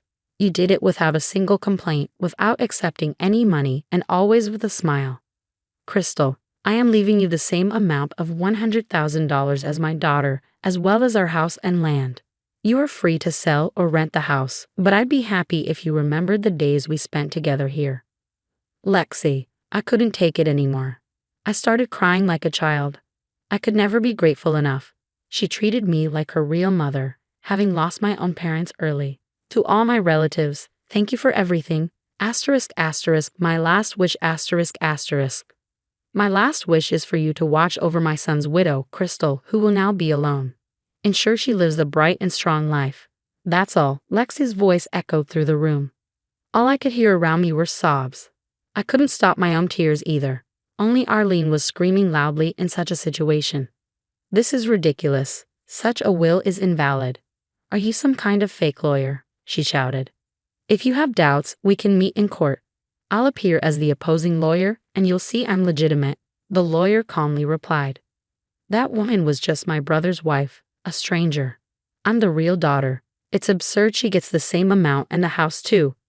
Arlene's voice was filled with desperation. She hadn't even attended Lexi's last moments, shedding not a single tear, only frantic now. Unforgivable. This hellish creature. I wiped my tears and stood up. Arlene, Mom might have been physically disabled, but she thought more of her family than anyone. This was the result of that. You knew about it. That's why you played down and left, Arlene accused, her face twisted with anger. I'm hearing about the will for the first time now. How did Mom even know about my relationships? Mom was worried when you started leaving your child frequently. That's why she contacted your ex-husband after your divorce. What? Then I met and talked with him. Lexa couldn't go out alone. Your husband tried to reconcile many times despite your repeated infidelities. He showed me the evidence. But the kind husband had no intention to demand alimony. Yet, Lexa suggested he should. She said the 3-year statute of limitations from the divorce would soon be up. No, wait, that's a lie. Arlene's voice cracked, her face growing pale as she realized the gravity of the situation. Everyone in the room looked at Arlene with contempt, neglecting her child and husband for affairs. Lexa probably didn't even want to leave her anything. Having a rightful heir like this can be troublesome, but it must have been for the grandchild's sake. She was kind, the relatives commented, casting stern looks at Arlene. Also about my inheritance, you seem unhappy, but I was legally adopted by Mom. I'm Lexi's child in the eyes of the law. What? Arlene turned even paler but kept on ranting. That's impossible. I didn't approve of that. It's not allowed without the daughter's consent. No consent is needed for an adoption, the lawyer added, sealing Arlene's fate. So I may have been driven out of the house, but things have changed. Since I'm inheriting the house, could you pack your things and leave soon? Arlene collapsed on the spot, unable to respond. There was applause from the relatives who heard everything. Some had tears in their eyes. It's good that you, who care for Lexi, are rewarded. You were like a real daughter. If you have any trouble, let us know, one of them said. I bowed deeply. Thank you. Lexi had probably gathered everyone to ensure I wouldn't be misunderstood or rumored about after inheriting the estate. After everything was made public and she lost the trust of the relatives, Arlene was left without anyone speaking to her. She later left the house in a huff, reportedly paying alimony to her ex-husband from her inheritance, but her life afterwards seemed difficult. Yet the fact that tens of thousands of dollars remained for Arlene, who had no savings or job, speaks volumes about Lexi's generosity. Ideally, she should use the money for her child and start working hard. But people like her rarely change. She'll probably run out of money soon. As for me, I'm now living leisurely, sorting through the belongings in my old home. The house is too big for one person, and the property taxes are quite high. I need to think about what to do. The lawyer gave me the recording of Lexa reading her will, saying Lexa had asked for me to have it, just remembering her words. Thank you for everything. I love your honesty and kindness. Makes me tear up. I wonder if I was able to properly express my gratitude to Lexi. I never thought of it as caregiving, but as something natural, being together all the time. Could my feelings have been conveyed through that? Maybe the contents of the will are Lexi's answer. I wiped my tears. It's still too soon. Staying in the house brings waves of sadness. If I keep crying, I'll worry my husband and Lexi above. All right, today I'll go to that cafe for the first time in a while. I said it out loud. It seems it will take a bit more time before I can let go of this house filled with memories of my husband and Lexi. My husband changed me. Once I was someone who shied away from social interactions. With him, I thought I could finally be happy. But after we got married, everything changed. The yelling began and the shoving, and eventually he kicked me while I was sick in bed. This is not the man I married. Love has turned into fear. I want to leave, but I'm too scared. Still, I know that if anything is going to change, it has to start with me. I need to speak up. Let's break up. My name is Scarlett. I'm 29 years old, and I've been married to Daniel for 2 years. I'm a housewife. I lost my parents when I was young, and my grandmother, who raised me, passed away when I was in high school. Since then, I've been afraid of getting close to anyone, because it hurts too much when they leave. I never had a boyfriend or close friends. I was always alone. But Daniel was different. He saw something in me that no one else did. I was annoyed by his persistence at first, but eventually I gave in, and he became the most important person in my life. That's how we ended up getting married 2 years ago. But now I'm starting to question if it was the right decision. Daniel changed after we got married. Within a few months, he started coming home less and less, often without telling me when he'd be back. He began criticizing me for the way I managed the house. Why isn't dinner ready? He'd ask coldly. When I explained that I thought he'd be late, he would sigh and give me a withering look. You're staying home on my dime and can't even manage the housework? What kind of wife are you? Then he'd grab his change of clothes and leave without another word. I started making dinner every night, even on the days he didn't come home. But sometimes he wouldn't return for a whole week. I couldn't stop wondering if he was tired of me or if he saw something in me he didn't like after we got married. I didn't want our sweet memories to be lies. I was terrified of being abandoned and alone again.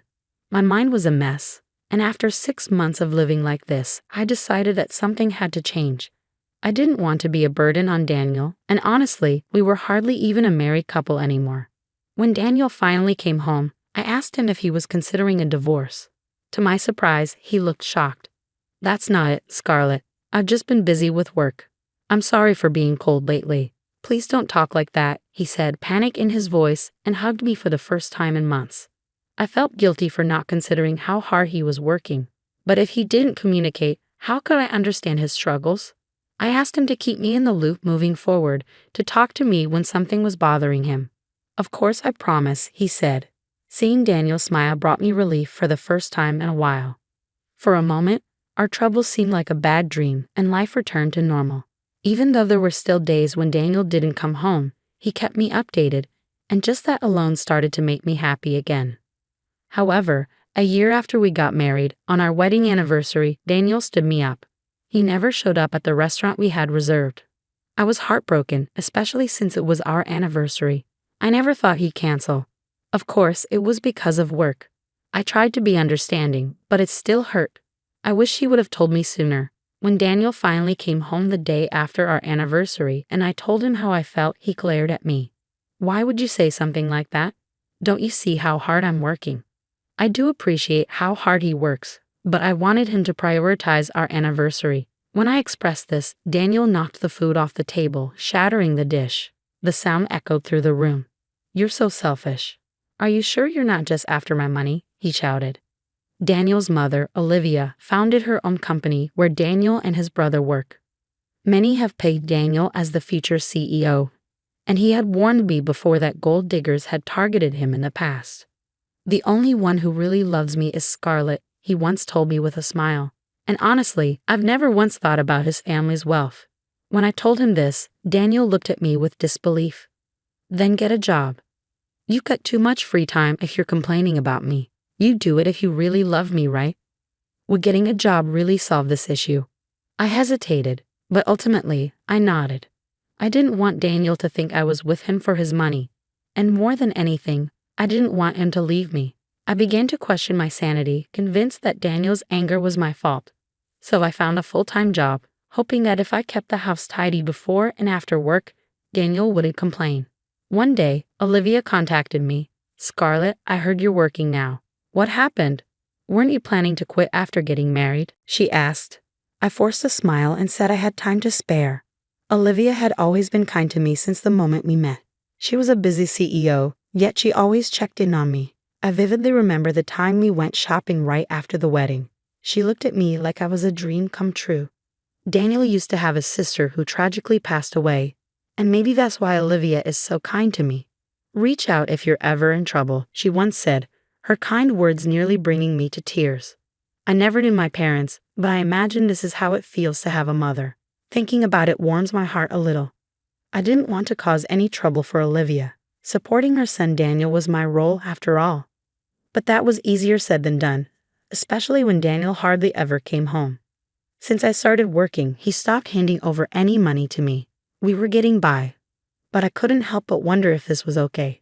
I found myself troubled by the same thoughts over and over. Nothing had changed since before. Just as I was contemplating this, Daniel came home after being away for a long time. "Did you say anything to Mom?" he asked, his voice tense. I told him about the call I received from Olivia. He seemed angry at first, but then smiled in relief when he found out I hadn't said anything to her. "That's my wife. Make sure to tell Mom we're getting along just fine, okay?" he said. I asked Daniel if we were really doing as well as he thought. "I can focus on my job as the future CEO because you handle things so well, Scarlett. Once you're the CEO's wife, I'll treat you to a lavish life," he said, clearly satisfied, but hearing that made my heart sink.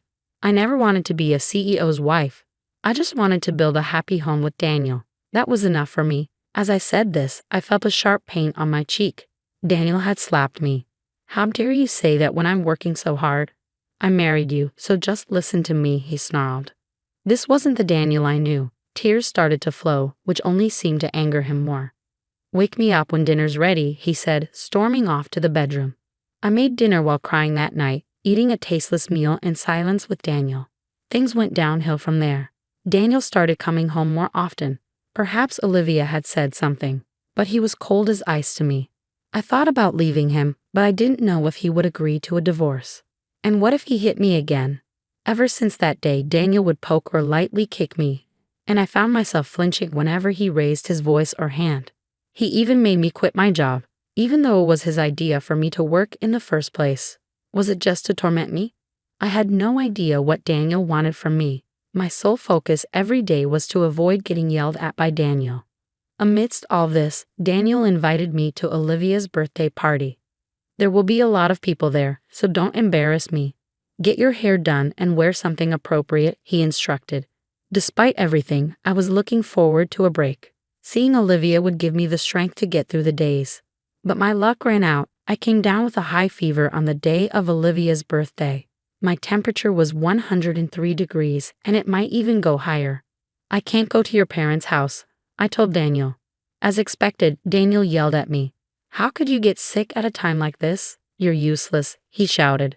I apologized over and over, but Daniel kicked me repeatedly through the comforter.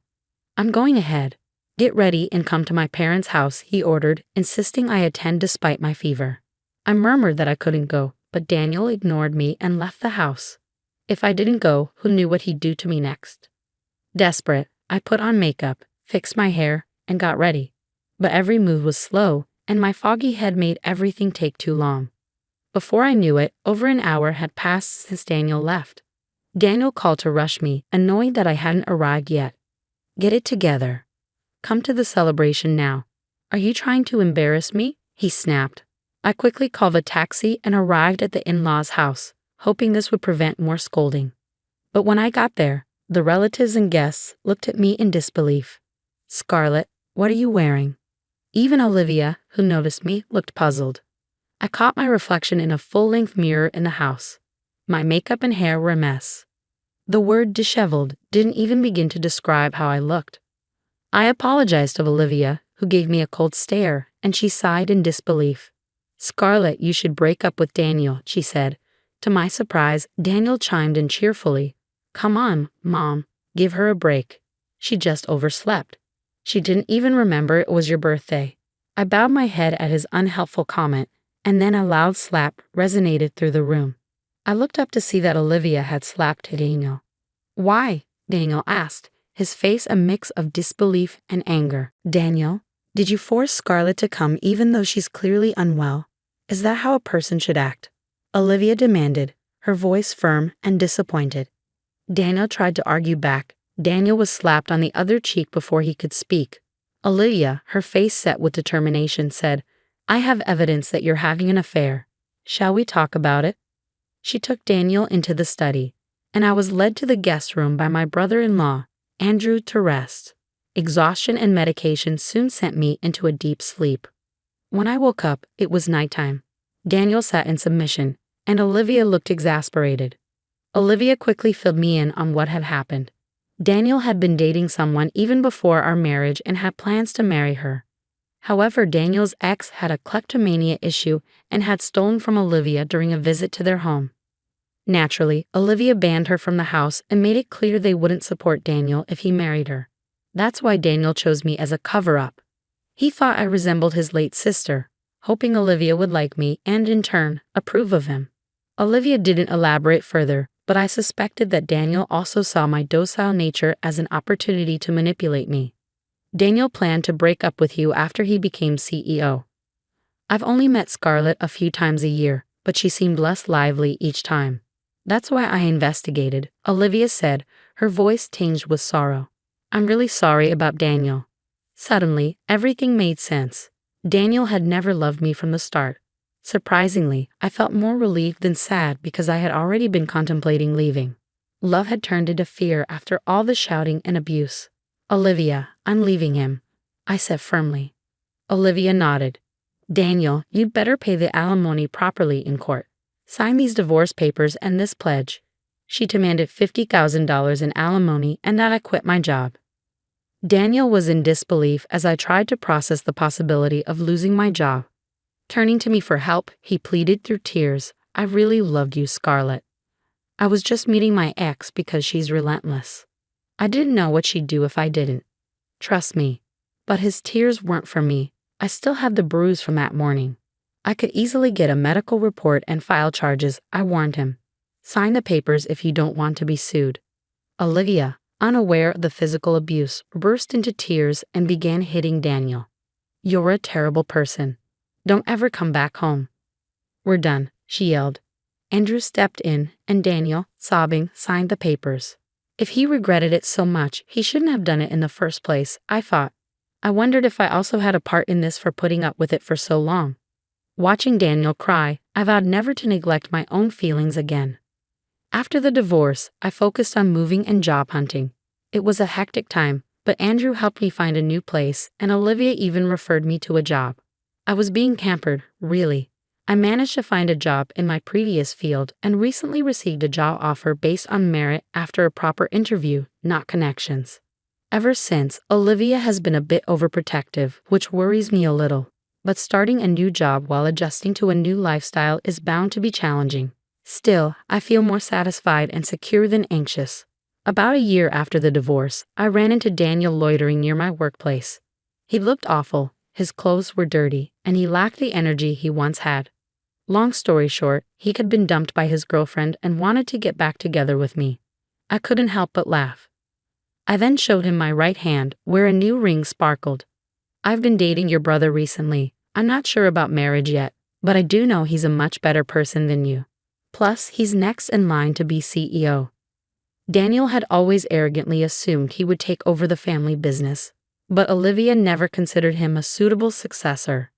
Being married to him was a struggle, but there's one thing I'm grateful for. He introduced me to a family where I'm truly cherished now.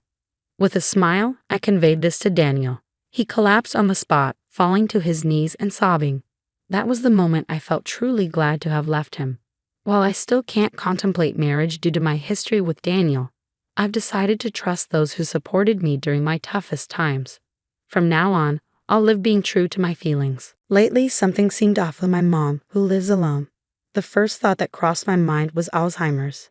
I suggested to my husband and mother-in-law that my mom move in with us, but they didn't agree. Worse, my husband said, "If you push this, we're getting a divorce." "Fine, I get it," I snapped. "If you want me to leave, I will, but you'll regret it." My name is Atoria, and I'm 35 years old. I work from home as an illustrator and currently live with my husband Powell and my mother-in-law. A few years ago, after the passing of my father-in-law, we decided to have her move in with us. I was concerned about her well-being, so I agreed to the arrangement. We had just built a new house, so space wasn't an issue, and we easily prepared a room for her.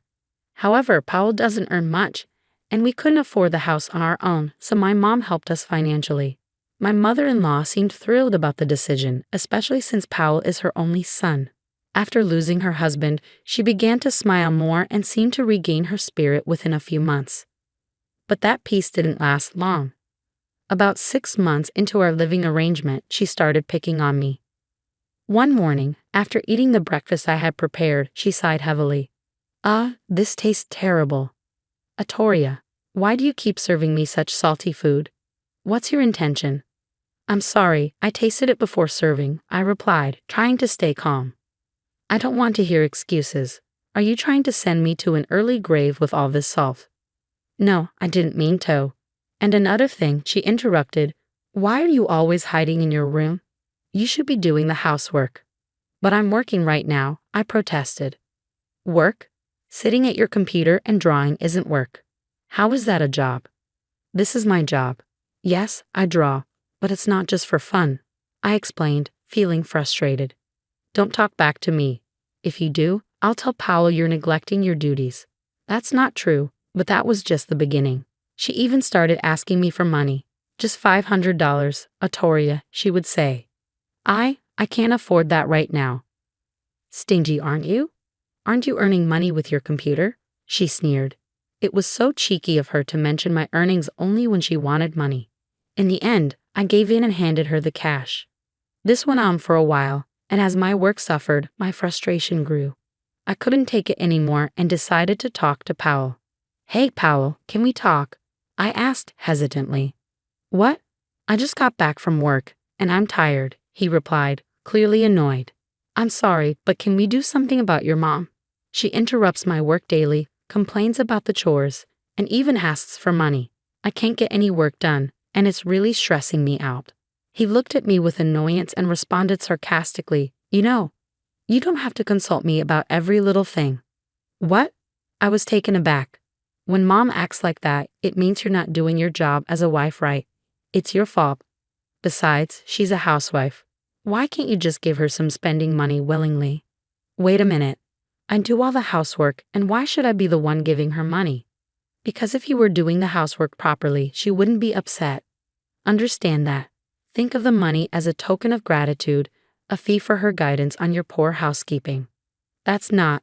I started to protest, but his words left me dizzy. Instead of support, he blamed me. He continued looking down at me. Listen, you're the wife here. You married into my family, so just listen and do as you're told. Be quiet. Mom has been a housewife longer than you. She knows more. Her word is law. Got it? But from now on, if you upset Mom, I won't forgive you. Just do your job as a wife perfectly. Understand? With a face like a gargoyle, he stormed out of the room. Tears streamed down my face. Why is it always me? Why am I the one being blamed? We started living together thinking it was a good thing, but I never expected it to turn out like this. I deeply regretted agreeing to live with them. One day, I felt the need to hear my mom's voice, so I called her. Mom, it's me, Atoria. Oh, Atoria, it's been so long since you last called. What have you been up to? Mom, it's only been 2 days since we last spoke. What are you talking about? You haven't contacted me in 2 months, she insisted. A cold feeling crept over me. Our conversation wasn't making sense. The word Alzheimer's crossed my mind. Worried, I took my mom to the hospital the next day, and my fears were confirmed. She was diagnosed with Alzheimer's. Though it was mild, the doctor said it would be difficult for her to live alone. She's already well into her 70s. I couldn't believe that my energetic mom had Alzheimer's. That night, I told my husband and mother-in-law about the diagnosis. Powell, Mother, I need to talk to you about something. They both looked annoyed. What is it? It's probably nothing important, Powell muttered. Is it even relevant to us? My mother-in-law added. It's about my mom. Today she was diagnosed with Alzheimer's. What? Alzheimer's? Your mom, seriously? Powell asked, incredulous. Yes, so about what we should do. Before I could finish, they burst into laughter. Poor thing, having Alzheimer's. I don't want to be involved with sick people, my mother-in-law sneered. Right. How weak must her brain be to get Alzheimer's at her age, Powell added. Why are you saying such things? I asked, shocked. Ignoring my confusion, they continued laughing. People who get Alzheimer's are those who don't think much in their daily lives, my mother-in-law remarked. Yeah, just like you, not thinking much. That's why you'll get Alzheimer's too, Powell said, chuckling. Stop it. How can you say such cruel things? I demanded. Why not? It's the truth, right? Yeah, Mom, we're just telling the truth. This was too much. Everything went dark as their cruelty overwhelmed me. You're not thinking of taking care of your mom, are you? Powell asked, his tone suddenly serious. Well, I was hoping she could live with us, here. Are you kidding me? Why should we live with someone with Alzheimer's? Powell snapped. She's not just someone with Alzheimer's. She's still in the early stages and can take care of herself. That's not the point. We're not living with her, period. I accepted living with your mother, so why not mine? I retorted, trying to keep calm. Suddenly, Powell slammed the table and glared at me. Don't compare a healthy person like my mom to your sick mother. Got it? I will never agree to live with her. But if something happens to her, I'll regret it forever, I pleaded. I don't care about your regrets. You married into this family, so just listen to us. No matter how much I tried to persuade them, their stance remained unchanged. So I made another proposal. If we can't live together, at least let me visit her regularly. What? If you do that, we'll have to manage the housework. I'm just really worried about her. Please? No. Why not? Obviously, every time you visit her, it'll cost money and we'll have to pay for her medical bills. Our finances will suffer. It's my money. No, you're not visiting her. End of story. Far from living with my mom, I wasn't even allowed to go to her place. I was completely stuck in all directions. Even my mother-in-law, who had been listening to the conversation, added a blow. Atoria, do you even understand your position here? Mother, please, I'm really worried about her. Enough. You're part of the Brown family now. Just listen to Powell and me. But enough. If you keep this up, we'll divorce. How dare you defy us? Get out. Hearing the word divorce from her, my husband joined in, barely holding back his laughter. Hey, divorce sounds good. We don't need a wife who prioritizes a sick person over her own family. Are you serious? I asked, my voice trembling with anger. You call yourself an illustrator, but you barely make anything. You're so arrogant, Powell sneered. It's a real job. Enough, let's divorce. If you want to take care of a sick person so badly, just leave. All the anger I had been holding back exploded. I wouldn't let them mock me or my mom. They weren't my family anymore if that's how they felt. With my mind made up, I told them fine. If that's how you feel, I'll leave. For a moment, they looked shocked, but then they smirked. Good. Do what you want, just leave quickly. I never thought you would leave on your own. I'm so happy, my mother-in-law said, grinning. I'll pack my things and go back to my mom's house. Send the divorce papers by mail. Sure thing. I'll get them from the courthouse tomorrow and send them right over. This is perfect. Just my lovely son and me living together. I'll go pack my things now. Hurry up. We're having a party with Mom tonight, Powell exclaimed. Sounds great. Let's go out for steak, my mother-in-law chimed in. This family was done. Watching them celebrate, I quickly started packing. Sitting with the two of them smiling broadly, I left that house behind. A few days later, I received the divorce papers from Powell, which I promptly signed and submitted. When I told my mom, she looked apologetic. I'm so sorry, Atoria. This is all because of me. Don't be silly. I feel so much better without those terrible people as family. When you first mentioned living together, I was actually worried about your mother-in-law. She's a bit off, right? I should have stopped the construction of the new house more firmly. I'm truly sorry. Don't apologize. I'm happy now, living here with you. Atoria, thank you so much. So is that matter all settled? Yes, it's all good. I'm already on it. I showed her the documents and my mom smirked mischievously. That's right. I won't let it end with just a divorce. My revenge is just beginning. 2 weeks later, just as I expected, I received a frantic call from my ex-husband.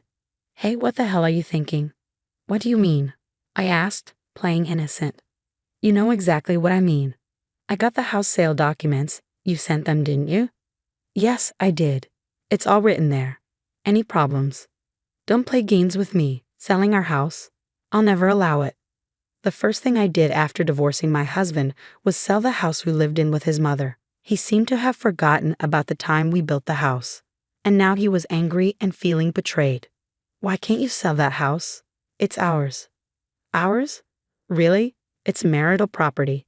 We're divorced, so we need to split the assets fairly. His absurd claim made me burst into laughter. Are you kidding? Split assets? Don't make me laugh. What's so funny? He demanded. Do you even realize why we were always short on money? That's because you never earned enough. I have savings, he protested. You're wrong. I had to give money to your mother almost every day. That's why my savings are almost gone. If we were to split assets, I'd just take half of your savings. You're joking, right? His voice faltered, as if he hadn't realized that my savings were nearly depleted. Still, he persisted. But we have the house. Our house. I told you I'm selling it. You can't decide that on your own. My mom and I live there. If you insist on selling, give me half the sale price. Remember when we bought the house? My mom paid for it in full because we couldn't get a loan. Did she? He asked, sounding unsure. Yes. At that time, I wasn't earning much, and you had just changed jobs with a low salary. My mom paid for the whole thing. I recently checked the property deed with her. The house is in her name. Oh, he trailed off, realization dawning on him. I remember now. I left everything to you. I thought so. But now you understand, right? We don't have the right to decide whether to sell the house. It's up to my mom, and she's on my side. Got it. Damn it, he muttered, finally realizing his position. His tone shifted to one of desperation. Please wait. What will happen to my mom and me without this house? I don't care. We filed for divorce, so we're strangers now. I owe you nothing. Don't say that. I apologize for everything. Just leave the house, please. So what's your plan? Buy the house in full from my mom? I asked, knowing it was impossible. Don't joke. That's impossible, he snapped, revealing his frustration. You heartless woman.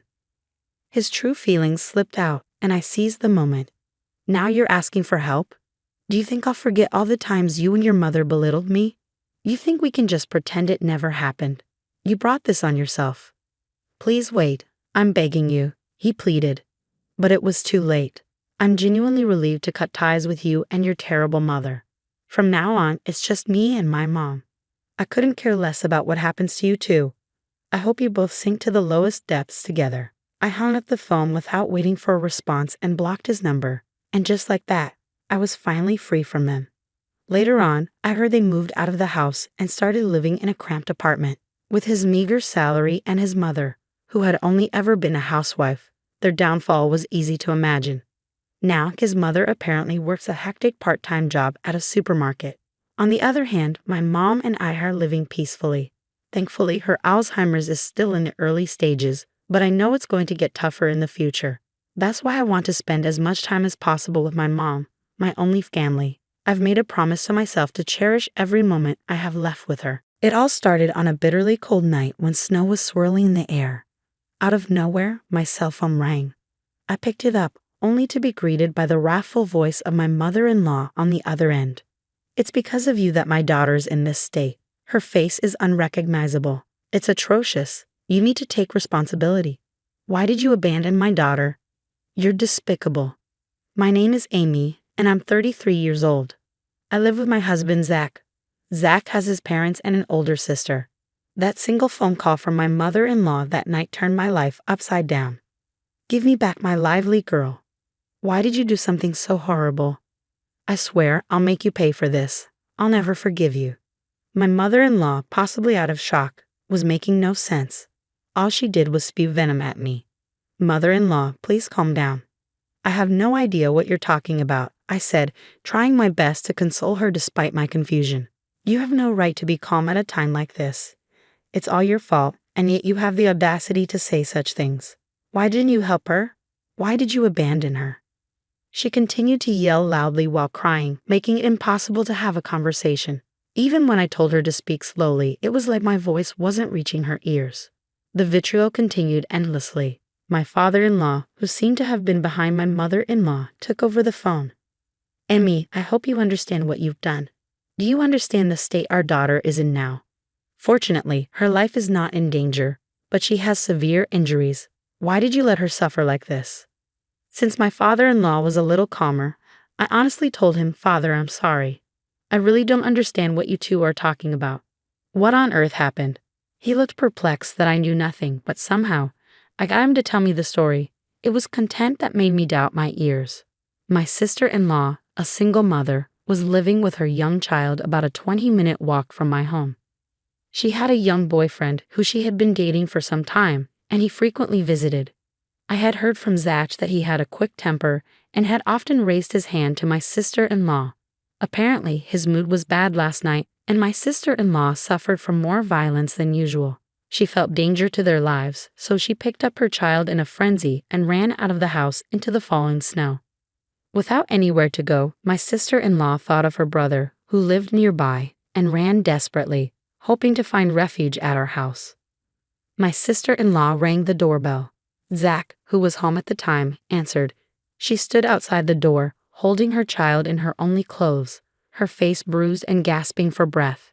Anyone would have known at first glance that something was wrong. But Zach did not show concern for his own sister. Instead, he seemed a bit irritated and said, If I let people in without permission, Amy will get mad. Sorry, but can you go home? She's scary when she's angry, you understand, right? Please leave, and turned her away from the door. My sister-in-law couldn't believe what her real brother had said, but she was in immediate danger and needed to hide somewhere. So she begged him in tears, at least lend me money for a hotel. She had left in a panic and didn't have her cell phone or wallet.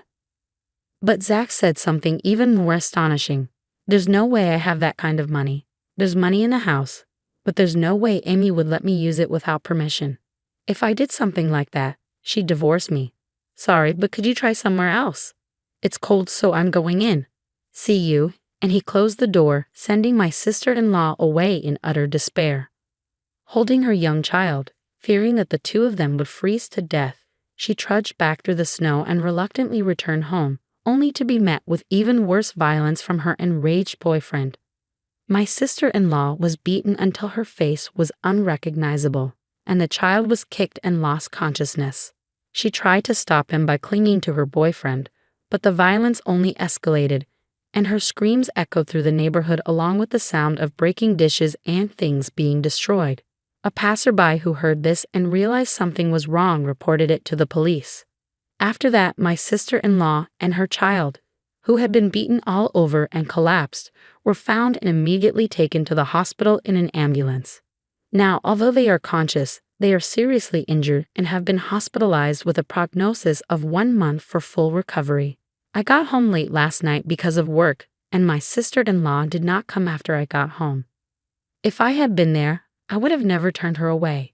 If I had seen my sister-in-law in that state, I think I would have immediately judged it to be dangerous, let her in, and then called the police. I don't understand why it is believed among my in-laws that I was the one who turned her away. On top of the shock that such a terrible thing happened to my sister-in-law, I couldn't organize the reality that my in-laws were crying and blaming me for this, and I was very confused. Despite my father-in-law's relentless accusations, I knew I had to clear up the misunderstanding. Frantically, I explained, I wasn't home. When my sister-in-law came by, I was working late at the cafe I run. I explained, trying to make sense of the situation. Had I been home, I would have noticed her unusual behavior and let her in. I would never turn her away. Please give me some time to figure out what happened. Although he wasn't fully convinced, my father-in-law seemed to cool down and hung up the phone. That day, I had been working late at my cafe, developing a new menu. I had informed Zach about the expected time I'd be home, but I ended up working longer. I missed the last subway and had to take a taxi, not arriving home until past midnight. When I got home, I saw Zach, but he didn't mention anything about his sister. Confused about why Zach had done what he had, I confronted him after he came home from work that night. His response was shocking. I could tell something was wrong when she showed up, he admitted, but I was just about to enjoy my beer, and it was cold outside, so I wanted to close the door quickly. Plus, I didn't think there was anything I could do about it. I couldn't hide my anger at his selfish excuse. Didn't you feel anything seeing her like that? Why couldn't you at least let her in? She's been through a lot since you turned her away. When I detailed his sister's current condition, he justified himself by saying, "Remember how you used to complain when my parents dropped in without notice? I thought I was being considerate by not letting her in, thinking you wouldn't like it. What did I do wrong?"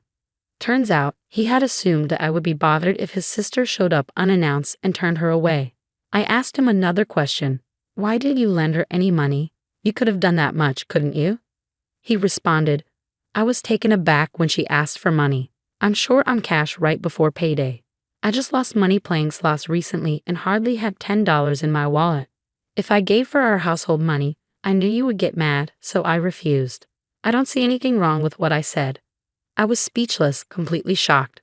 I had always thought he was a bit self-centered, but he also had many good qualities. I had been giving him the benefit of the doubt, but I realized it was a terrible mistake. He was incapable of making sound decisions because he always put himself first. He had no compassion for others, not even a bit of kindness, and he was foolish enough to prioritize his drinking over his own sister's distress. But it was too late to realize this now. He didn't seem to feel guilty or responsible at all about his sister being rushed to the hospital. From my perspective, she would have ended up like this anyway, no matter where she ran off to. On the bright side, she's safe in the hospital now. We're both safe, all thanks to me, right? He said, as if it were someone else's business. His heartless remarks were making me feel like I was losing my sanity, so I decided not to talk to him any longer. Holding back my anger, I reported to my father-in-law about Zach's irresponsible behavior towards his sister the previous night. Upon hearing my words, Zach's father lost his composure in a fit of rage. There's no way my Zach would do such a thing to his own sister. You're lying. Stop making up stories, Amy. Are you trying to make Zach the worst just to escape your own guilt? If you're going to spew such nonsense, then show me some proof. He refused to listen to me at all and again blamed me for everything. I endured his accusations while desperately trying to figure out how to prove my innocence. If things remained this way, I would be branded a monster while Zach, the real culprit who drove his sister away, would live on without any sense of guilt or retribution. This was a situation I could not tolerate. I remembered that my sister-in-law had arrived at our home around 9 p.m. that night. After much thought, I found something that could prove my innocence. My shop was equipped with a security camera. The footage clearly showed me working alone until around 11 p.m. that night. Armed with this footage and another piece of evidence, a taxi receipt that showed the time I got home. I went to my in-laws and proved that I wasn't at home at the time. I was at my shop when your daughter came home. Do you believe me now? It was probably something they didn't want to believe, but faced with clear evidence, they had no choice but to accept it. Zach's father, his hand trembling, muttered, though Amy wasn't home then. Despite their shock, Zach's parents hurriedly called him in to uncover the truth about that night. The moment he arrived, they fiercely demanded, "Why did you drive your sister away?" Just as he had done with me, Zach tried to deflect all blame onto me, claiming that he thought I would dislike having his sister in our home. Hearing this, his father said, "We already know that Amy wasn't home after that time, but your sister says she saw a woman in the house. How do you explain that, Zach?" I was speechless. If there was another woman in our home at 9 p.m., there was only one possible explanation. "Wait, Zach, what is going on? Who is this woman?" I asked him, my voice shaking. Zach's face turned pale as he squirmed under the questioning from both his parents and me, until he finally confessed everything.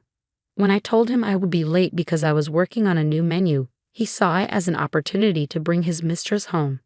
He knew I often came home after midnight when I was immersed in my work, so he felt safe inviting her over. When his sister suddenly showed up asking to be let in, he panicked and drove her away for fear of his affair being discovered. "You fool, not only did you betray Amy, but you also left your only sister out in the snow. What were you thinking? Why didn't you lend her any money? Explain yourself." His father's anger was overwhelming. Zach confessed the real reason he hadn't given her any money.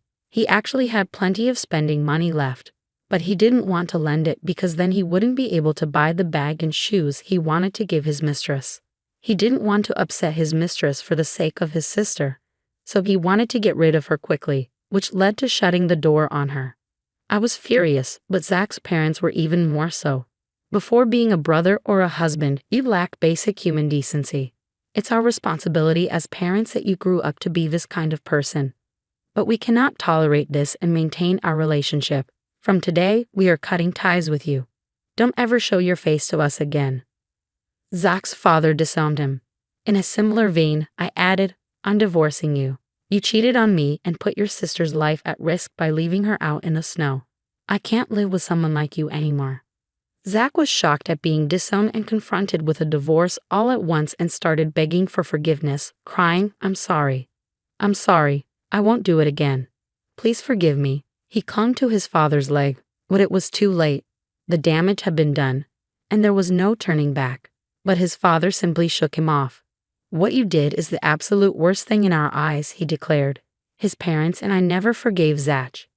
It turned out he had been having an affair with another woman for a year. The mistress was a co-worker from his company who he had been secretly bringing to our house when I wasn't around. It was infuriating to learn I had been betrayed behind my back for so long. Zach even tried to blame his treatment of my sister-in-law on me, which only added to my anger.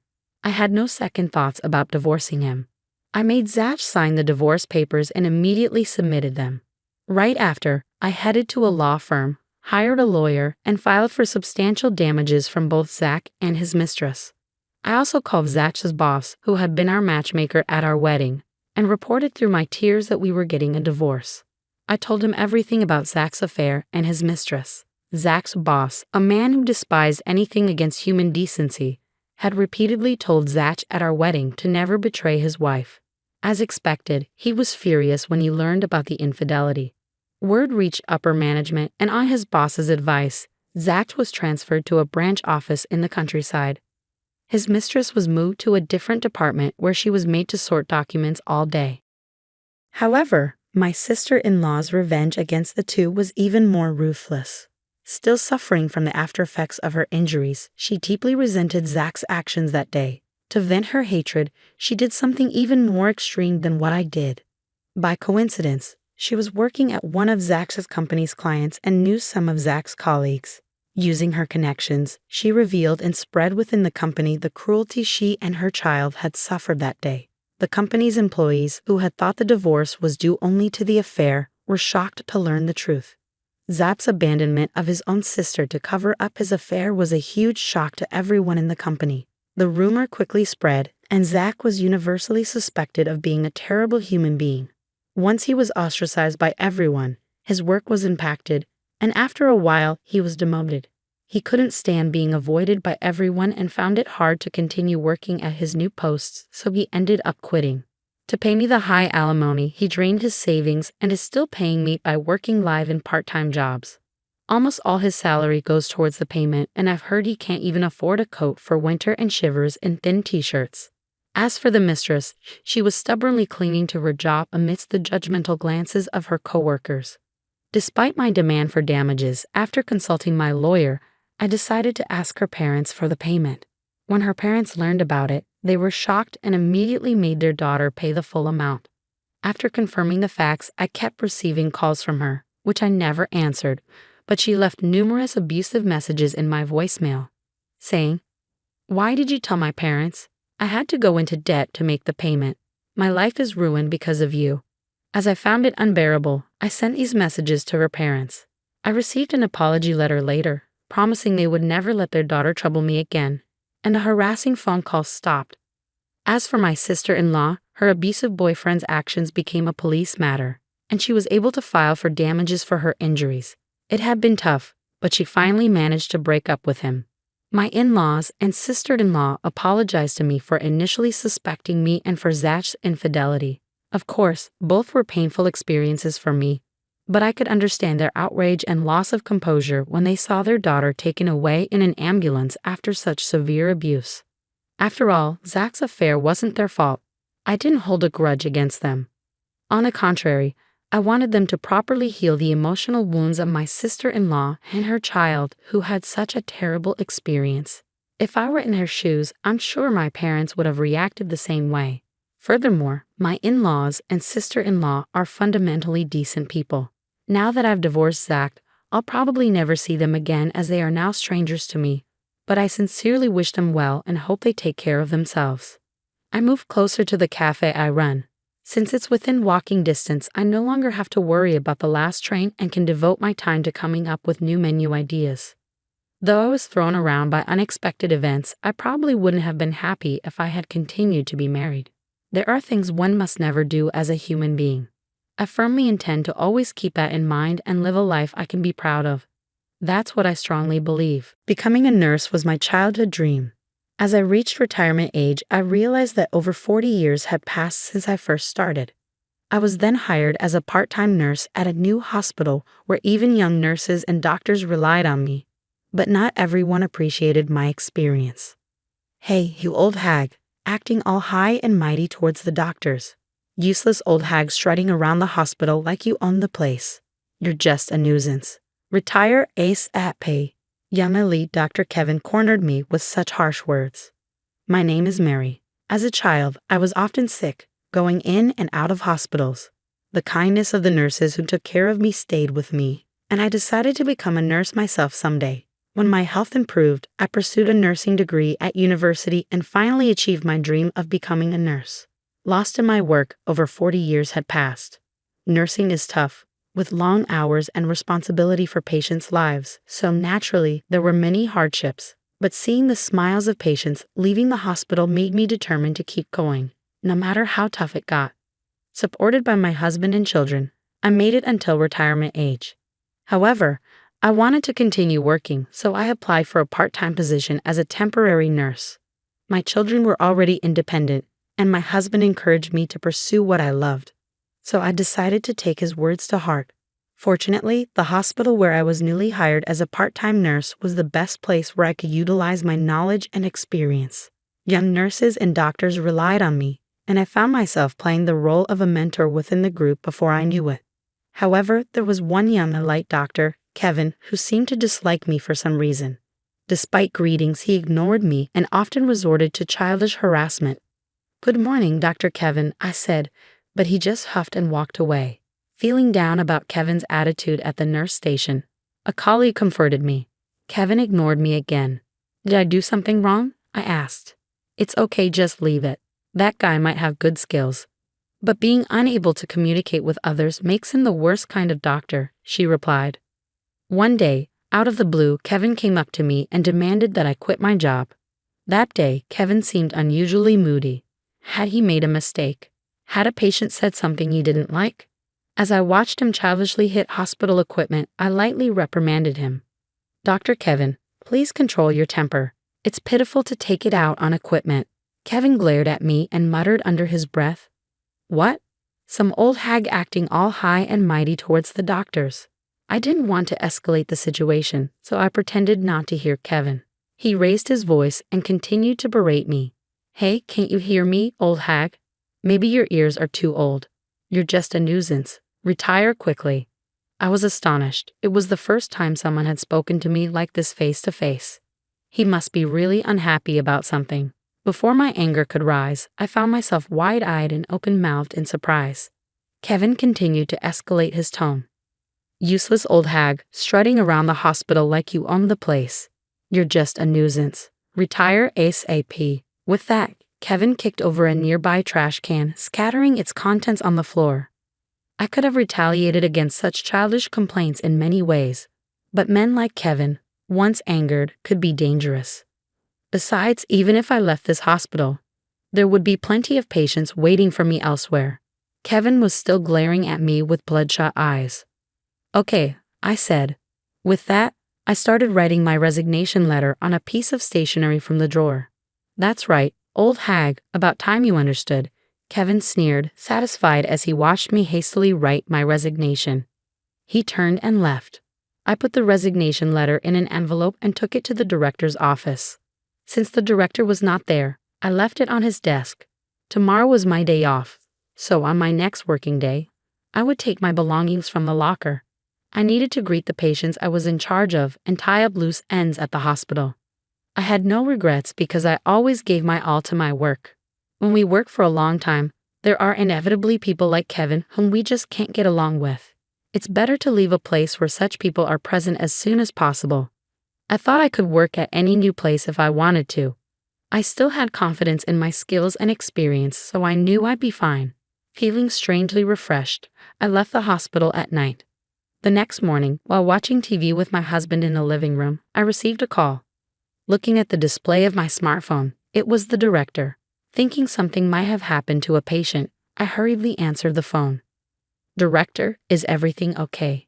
The director was in a panic, and as soon as I answered the phone, he burst into tears. "Director, I won't understand if you cry. Please calm down," I urged him. The director finally started to explain.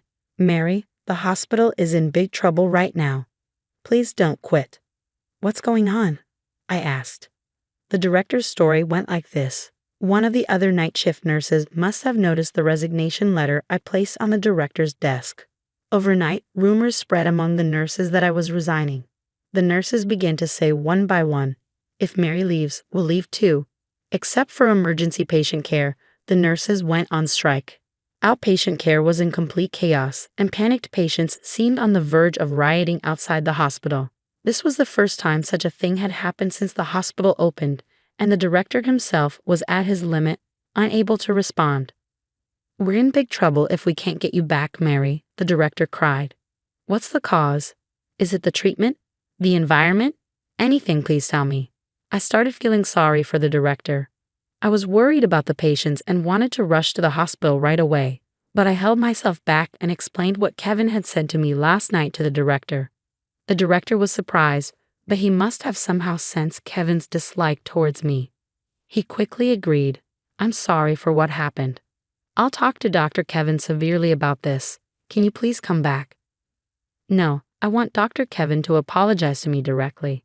If he does that, I'll reconsider." "Understood. It's really tough, Mary. Please come help us right away."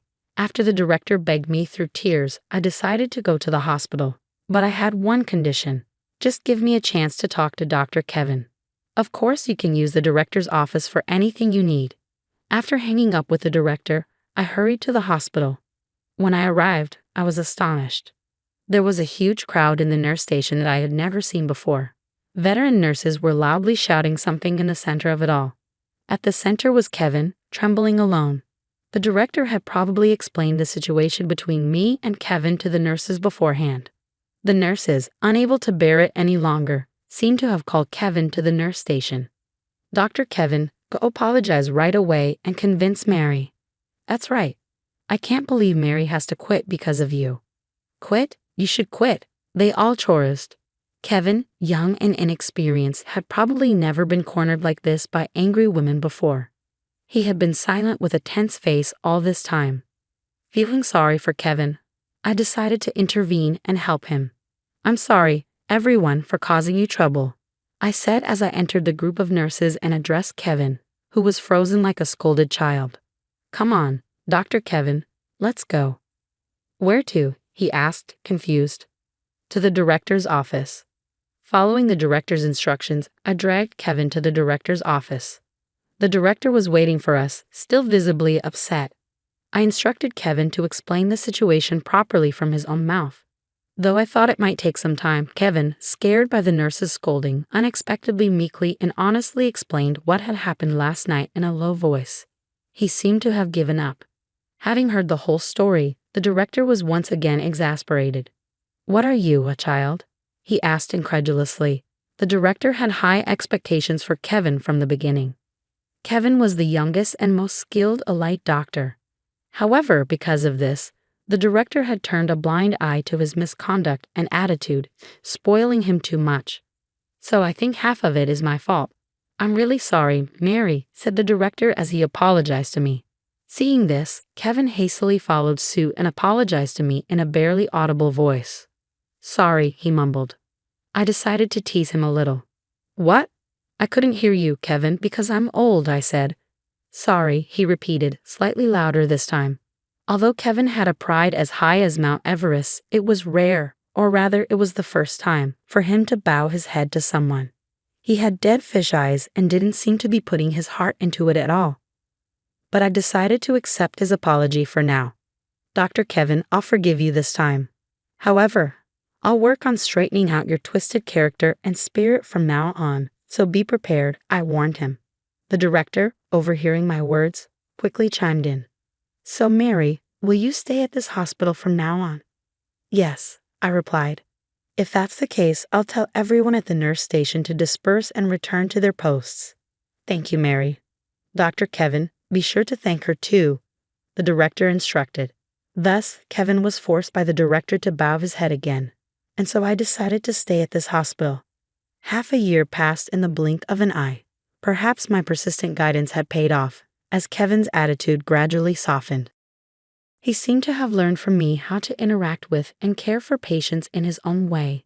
Now he has become a well-respected doctor with a good reputation among patients and is accepted by the nurses, although sometimes teased about that incident.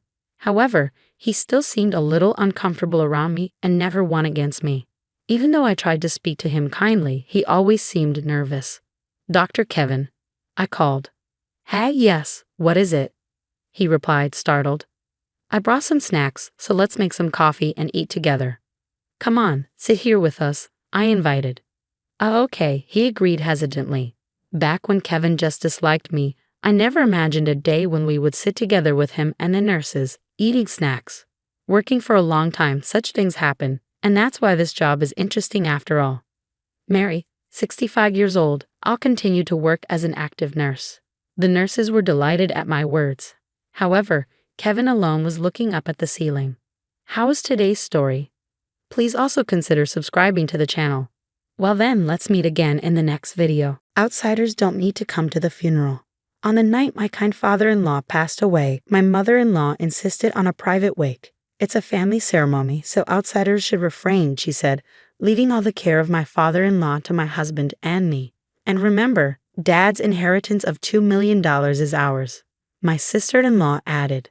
My husband was surprised. Brother, sister, what are you talking about? It's Dad's funeral, and about the $2 million. Irritated, my mother-in-law responded, We're not giving the inheritance to you, the youngest. You should renounce your right to inherit. I don't care about the inheritance, my husband replied. I added, exactly, let us say our proper goodbyes to father-in-law. My mother-in-law glared at me. Why are you, an outsider, acting like family? By the way, Dad told the nurse to call you at the last moment. Could it be that you were having an affair with my father? My brother-in-law and sister-in-law chimed in with exaggerated disgust. You, dirty. Were you trying to seduce Dad to get his inheritance? Michael, you married a terrible woman. I clenched my fists tightly, hurt by their accusations. Understood, we won't attend the funeral, I said calmly. My name is Mary. I'm turning 32 this year. I met my husband Michael in college through a club we both joined, and we got married. I work in public service and Michael works in an IT company. We both work and live happily together. Michael, it's about time to bring fresh clothes for your father, isn't it? All right, thank you always, Mary. On our day off, after doing some shopping, we headed to the hospital where my father-in-law was admitted. Michael, Mary, so nice to see you too, he said, smiling from his hospital bed. My father-in-law had a stroke last year and was left with paralysis on the left side of his body. Since then, he's been hospitalized and diligently undergoing rehab. It was quite cold outside, Dad. Take care not to catch a cold, my husband said gently. I arranged his clothes and the flowers we brought. Mary, Michael, thank you for always looking out for me. What are you saying, Dad? Don't worry about it. Yes, please let us know if there's anything else we can do. As we were having our usual conversation, the door to the hospital room suddenly opened and my mother-in-law, brother-in-law John, and sister-in-law Emily rudely entered the room. Oh, it's you, Michael, and what was your name again? My mother-in-law said conspicuously. My brother-in-law and sister-in-law chimed in. Hi, Mom, that's a bit much, don't you think? Haha, just because she's the leftovers brought in. That's right, her name is Maria, right? I kept silent, looking down. We had been married for 3 years, and I had met my mother-in-law numerous times. It was impossible that they didn't know my name. Hey, Mom, big bro, and sis, stop being rude to Mary, Michael said in an irritated tone. His mother exaggeratedly shrugged her shoulders. Oh, I was kidding. Why are you so mad? A joke? You guys always. Michael tried to continue, but his mother cut him off. Enough. We're going to have a family discussion now. You two are excused. We're family too, Michael protested, but his elder brother shooed us away with a dismissive gesture. You third wheels still want to hang around? Get out already. My sister-in-law giggled. Yeah, this discussion doesn't concern outsiders like you. Michael looked upset. He turned to me and said, Let's go. I bowed to my father-in-law, who was troubled by the situation, and left the hospital room with Michael. On our way home, Michael apologized to me. Mary, I'm truly sorry for my family's behavior. I shook my head and responded, No, you're the one who's truly hurt, aren't you? Michael managed a weak smile at my words. He was born as the third and youngest child. From what he had told me, his mother had always favored his older siblings and ignored him most of the time. His mother never attended his school events like parent-teacher conferences or sports days. While his siblings were always gifted expensive new things, he only got hand-me-downs that were old and worn. Even as a child, he had learned not to ask for anything. While his underachieving siblings were funded through private universities, Michael, who was a good student with good grades, was told by his mother to work after middle school and that she wouldn't pay for his tuition for higher education. Michael had to take up student loans and attend a public high school and a relatively inexpensive state university, where he managed to find his current job. When I met Michael's family for the first time after we decided to get married, his mother showed no interest. I don't care what you do, she said, not even offering us anything to drink. His brother and sister looked at me with amusement, making fun of me. You really must be a masochist to marry such a leftover. Ha, they teased. Absolutely, you must really have a peculiar type, his sister added. My husband has always been treated as an inconvenience to his family, a third wheel. This treatment didn't change even after we got married. We were consistently left out of family events such as weddings and funerals. As a result, we were later scolded by relatives for not showing up, asking, Why didn't you attend? But my father-in-law always had my back, Michael said, squinting his eyes. When I was a child, my father was often away on business trips and hardly ever at home. However, on occasions like Christmas and birthdays, even when I didn't receive a gift from my mother, my father always made sure to have something for me despite his busy schedule. He even took off work to attend my graduation. When we got married, he was the only one who seemed genuinely happy and blessed us. A kind father-in-law, always concerned about us. But to his wife and other children, he was merely a convenient ATM, treated callously. So when my father-in-law fell ill, it was us who took on the task of his daily care and looking after him. Michael, I promise to look after both you and your father, I told him, grasping his hand. Michael thanked me, saying, "Thank you, I really appreciate you." Months passed, and then we received a call from the hospital. My father-in-law had suffered a stroke again. By the time we arrived, it was too late. My father-in-law had passed away. Dad, I wanted to do more nice things for you and be a more devoted son," Michael cried out, overwhelmed by grief. Looking at his peacefully resting father, I too shed tears, remembering the kind words and smiles from my father-in-law. My mother-in-law, brother-in-law, and sister-in-law arrived, but they didn't shed a tear. In fact, they seemed in rather good spirits. "I can't be bothered, so you take care of the funeral arrangements," my mother-in-law said, pushing a funeral home brochure into my hands before swiftly returning home. Although we were stunned, we knew we had to send off my father-in-law properly. We immediately contacted the funeral home and arranged for the wake and funeral. Days passed, and after the wake ended and the guests had left, I approached my mother-in-law, now in her mourning clothes, about the arrangements for tomorrow's funeral. "Oh, don't worry about that. The funeral director will take care of it," she interrupted. Then she said something shocking. "You outsiders don't need to come to the funeral." "What?" Michael and I exclaimed in unison. Smiling slyly, brother-in-law John chimed in. "Thanks for taking care of Dad all this time, but we don't need you guys anymore. Don't come to the funeral." "What do you mean?" I asked, shaken. Sister-in-law Emily continued, "Exactly what we said. This is a family funeral. We don't need outsiders.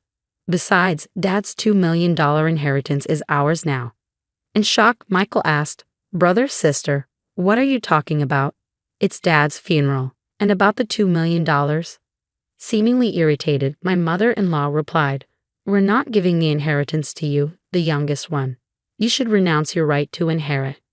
"That's selfish."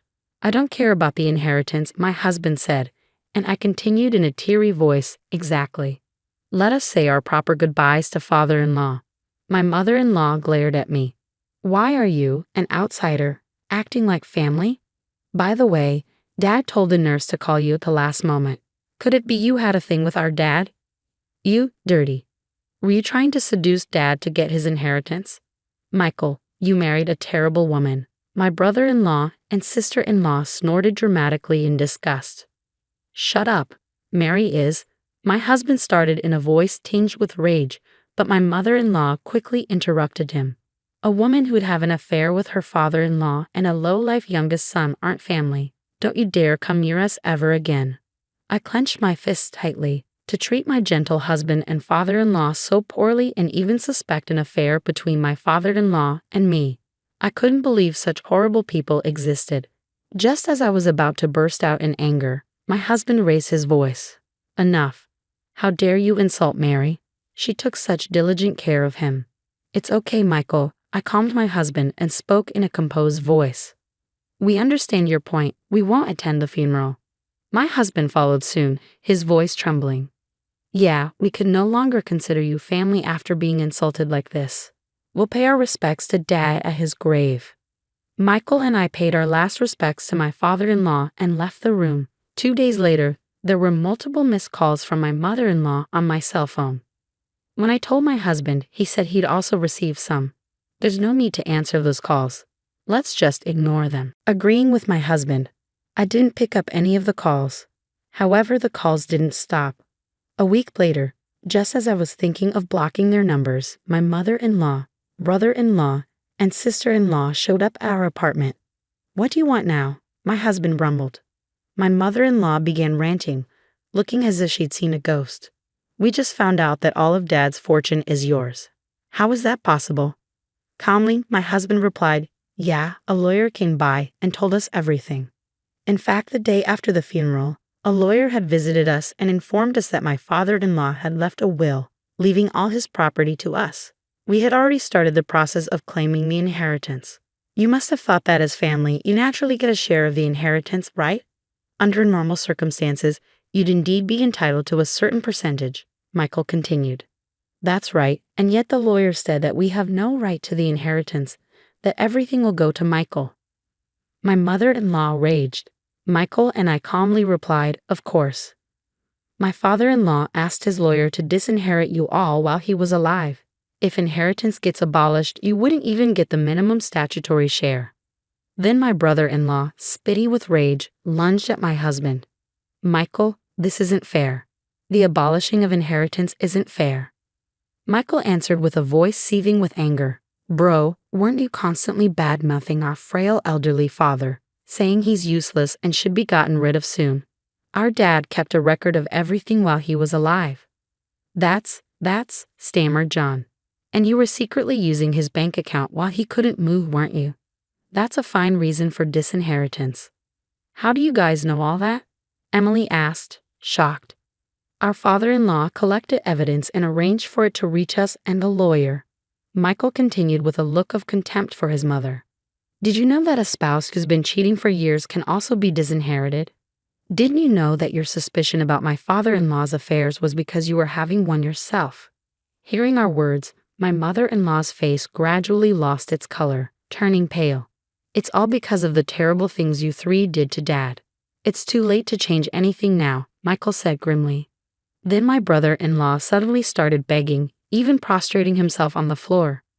Mike, please split the inheritance with me. I need money because my business failed. My sister-in-law also followed him, her face a mess of tears and snot, clinging to my husband's arm. I apologize for everything. If my husband finds out about my debts, I'll be divorced. Looking down at them, my husband coldly dismissed them.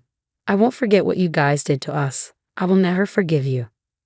Then my mother-in-law, stomping her foot in frustration, screamed out, How am I supposed to live from now on?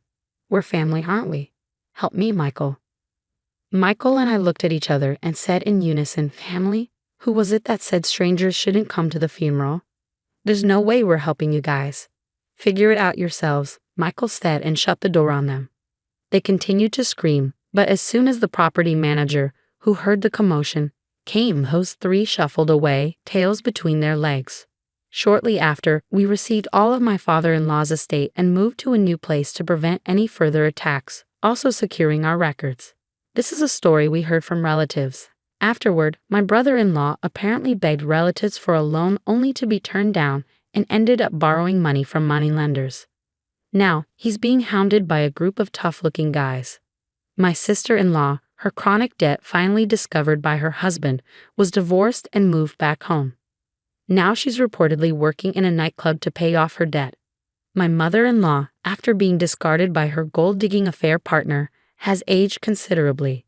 These three now live in a rundown one-bedroom apartment, barely getting by with the bare necessities, but it's no longer any of our concern. On the other hand, a precious baby boy was born to us. With the kindness that my father-in-law showed us, we now want to shower our son with love and live happily ever after. You would notice if something was off, wouldn't you? But my brother, who does nothing, tells me not to interfere. They say siblings are different, but how can I stay silent when our dear mother isn't herself? Mike tells me to stop meddling, claiming I only send $100 a month. Families come in all shapes and sizes. In my case, our father wasn't around. He died in an accident shortly after I was born. Our mother, who never remarried and continued to love him, raised my brother and me alone. Despite facing countless hardships, she always greeted us with a smile. Now, as an adult, I want to repay her kindness. My name is Lisa. I'm 43, a working mom with a high school-aged son. My brother Mike is 45, married but childless. Our mother, now over 70, is retired and living on her pension. I was relieved knowing she lived with Mike and his wife. We could only visit during Christmas, but they seemed to be getting along well, and my mother appeared to enjoy her peaceful retirement. Recently, though, I've started to worry. Due to societal circumstances in the past few years, I couldn't visit often. We sometimes video chat, but I've noticed she seems to lack energy. Given her age, I think she should get a checkup. But she's not keen on the idea, so I decided to call Mike. Hi Mike, it's been a while. I wanted to talk about Mom. I'm busy right now. Let's talk later, he replied and hung up. I tried again over the weekend. Hey Mike, do you have time to talk? I'm concerned about Mom. I have a terrible headache. Let's talk some other time, and he hung up again. Texts go unread and ignored. If this keeps up, even I will lose my patience. If he's busy or not feeling well, he could call back when he's free, right? If he doesn't like calls, he could at least reply to texts. I can't be too demanding since they are the ones taking care of mom. I can't be there myself. But at least I send money, $2,000 every month from my salary to mom. I've never told Mike about this, though I can't imagine he doesn't know. One day, while pondering over these thoughts, I got a phone call. It was from my sister-in-law, Brenda. This was unusual. Brenda, Mike's wife, is a full-time homemaker, and we rarely contact each other. Confused, I answered the call. Alisa, what's the deal with this month's money transfer? Was the first thing she said. Her words reminded me that I had missed the usual date for the transfer. So Mike and Brenda were aware of my contributions after all. I wondered if Brenda was the one managing it. I'm sorry, I've been so busy I completely forgot. I'll make sure to transfer it by this weekend. You can transfer money online these days. We're taking care of your mother, you know. Don't tell me you think this is a free volunteer gig.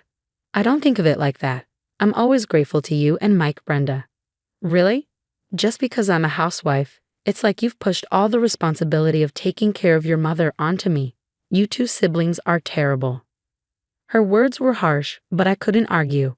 It seems Mike really is busy. From Brenda's point of view, it's all complaints because she's left to handle everything at home. And I, being so far away, I'm neglecting my responsibilities toward our mother. If you're not going to do anything, at least make sure to pay your share. Make sure to transfer it by tomorrow. Got it? Yes, I understand. As the call ended abruptly, I let out a deep sigh. She's not wrong. Since I can't do anything else, the least I can do is ensure my payments are timely. The next day, I notified my work that I would be late and rushed to the bank for the transfer. A few days later, my mother called me. I picked up the phone, wondering if she had confirmed the deposit. Mom, what's up? Oh, Lisa, how are you doing? I'm sorry to bother you, but could I ask for a little more money just for this time? What? What my mother told me after that was astounding. As soon as I ended the call, I took action. After getting approval from my husband, I put in for paid leave at work. Once everything was in order, I boarded a plane. My destination was my childhood home in a far-off land. Mom, what happened to you? Upon arriving home, I was lost for words at the sight of my mother, who had come to greet me.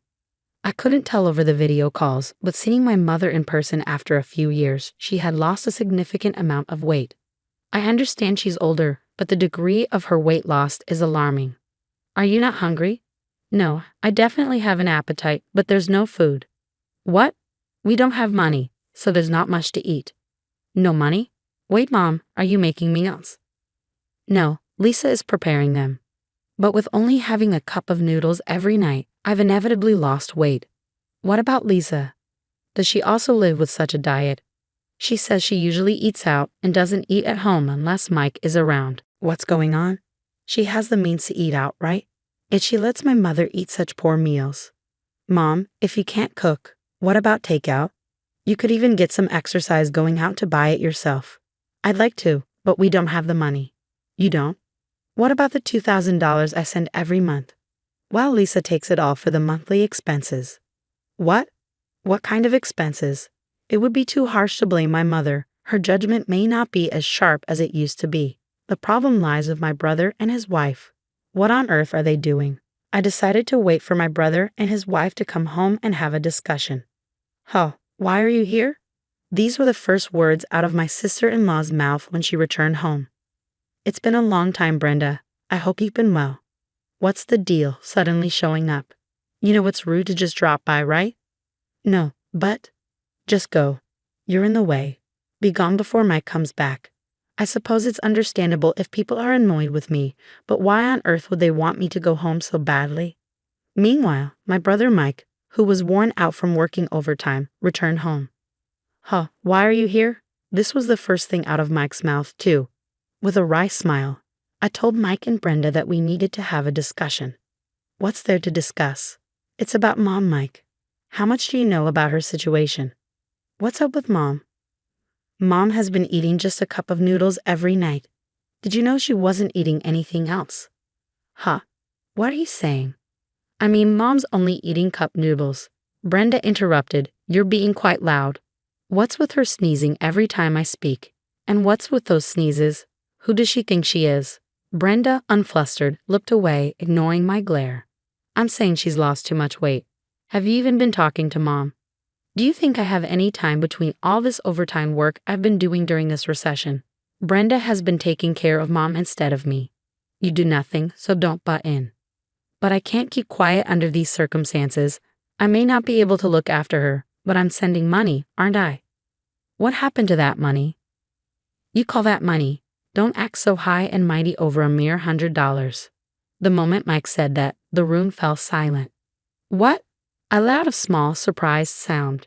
If it were true that I was only sending $100, Mike's words would be entirely justified. However, that's not the case. What are you talking about? I've been transferring $2,000 every month. What? Now it was Mike's turn to be surprised. With a loud noise, Brenda abruptly stood up from her chair. Well, it's getting late, so how about we shower and go to bed? You must be tired, right? Lisa, you're disturbing the peace of the family. Go home. Go home? But Mike intervened. Hold on, Brenda. Where did you put Mom's bank book? I don't know. You did ask me to deposit money as soon as possible, didn't you? Don't spout nonsense.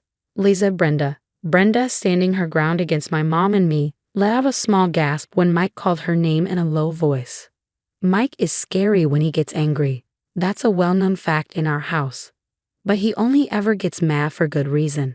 He seemed genuinely angry now, having finally seen the situation for what it was. Where is Mom's bank book? Where is it? Wait, here it is. As Mike roared with anger, Brenda hurriedly brought out Mom's bank book. Seeing it, Mike was left speechless. Bam, she's been withdrawing $2,000 every month for years. Mike, you really didn't know? Yeah, Brenda told me she was only taking out $100 every month, and I believed her. What a mess. Such a misunderstanding. But the real problem is the person who caused this misunderstanding. Brenda, what did you do with the $1,900 from the money Lisa sends Mom after deducting the $100? It has just gone missing. What can you do about it? How does it just disappear? That's ridiculous. Well, it vanishes quickly if you gamble. There's nothing odd about that. What'd you just say? Gamble. Shake it off like you're cold and money will. What the heck are you saying? Lisa mentioned earlier that Mom only has a cup of noodles every day, so were you going to the casino during the day? Sometimes. How often is sometimes? I go to the casino from Monday to Friday and buy tickets online on weekends. That's every damn day. I'm astounded. No wonder the money we sent her disappears in a flash. In fact, she might have used up all the money Mike earned, excluding utilities and other necessary expenses. It turns out she didn't just squander Mike's earnings and my contributions, but even more. After summoning Brenda's parents, a unanimous decision was made to divorce. Excluding Brenda, Mike wanted a divorce. No, Brenda was crying out, but after being severely reprimanded by her parents, she finally quieted down. Mike agreed not to demand alimony, but rather promised to return the exact amount that I had been funding to my mother. Of course, a lawyer was present and documents were created. Brenda's parents apologized and agreed to pay everything in a lump sum, including the alimony. According to Mike, Brenda returned home afterward and is living under the strict supervision of her parents. She is working from dawn to dusk to repay the money her parents paid up front. It seems her parents are in touch with Mike, saying they are teaching her discipline every day. Mike and Mom have started a life just for the two of them. My husband and I moved when our son started living alone for college to a location halfway between my parents' house and my husband's in Ohio.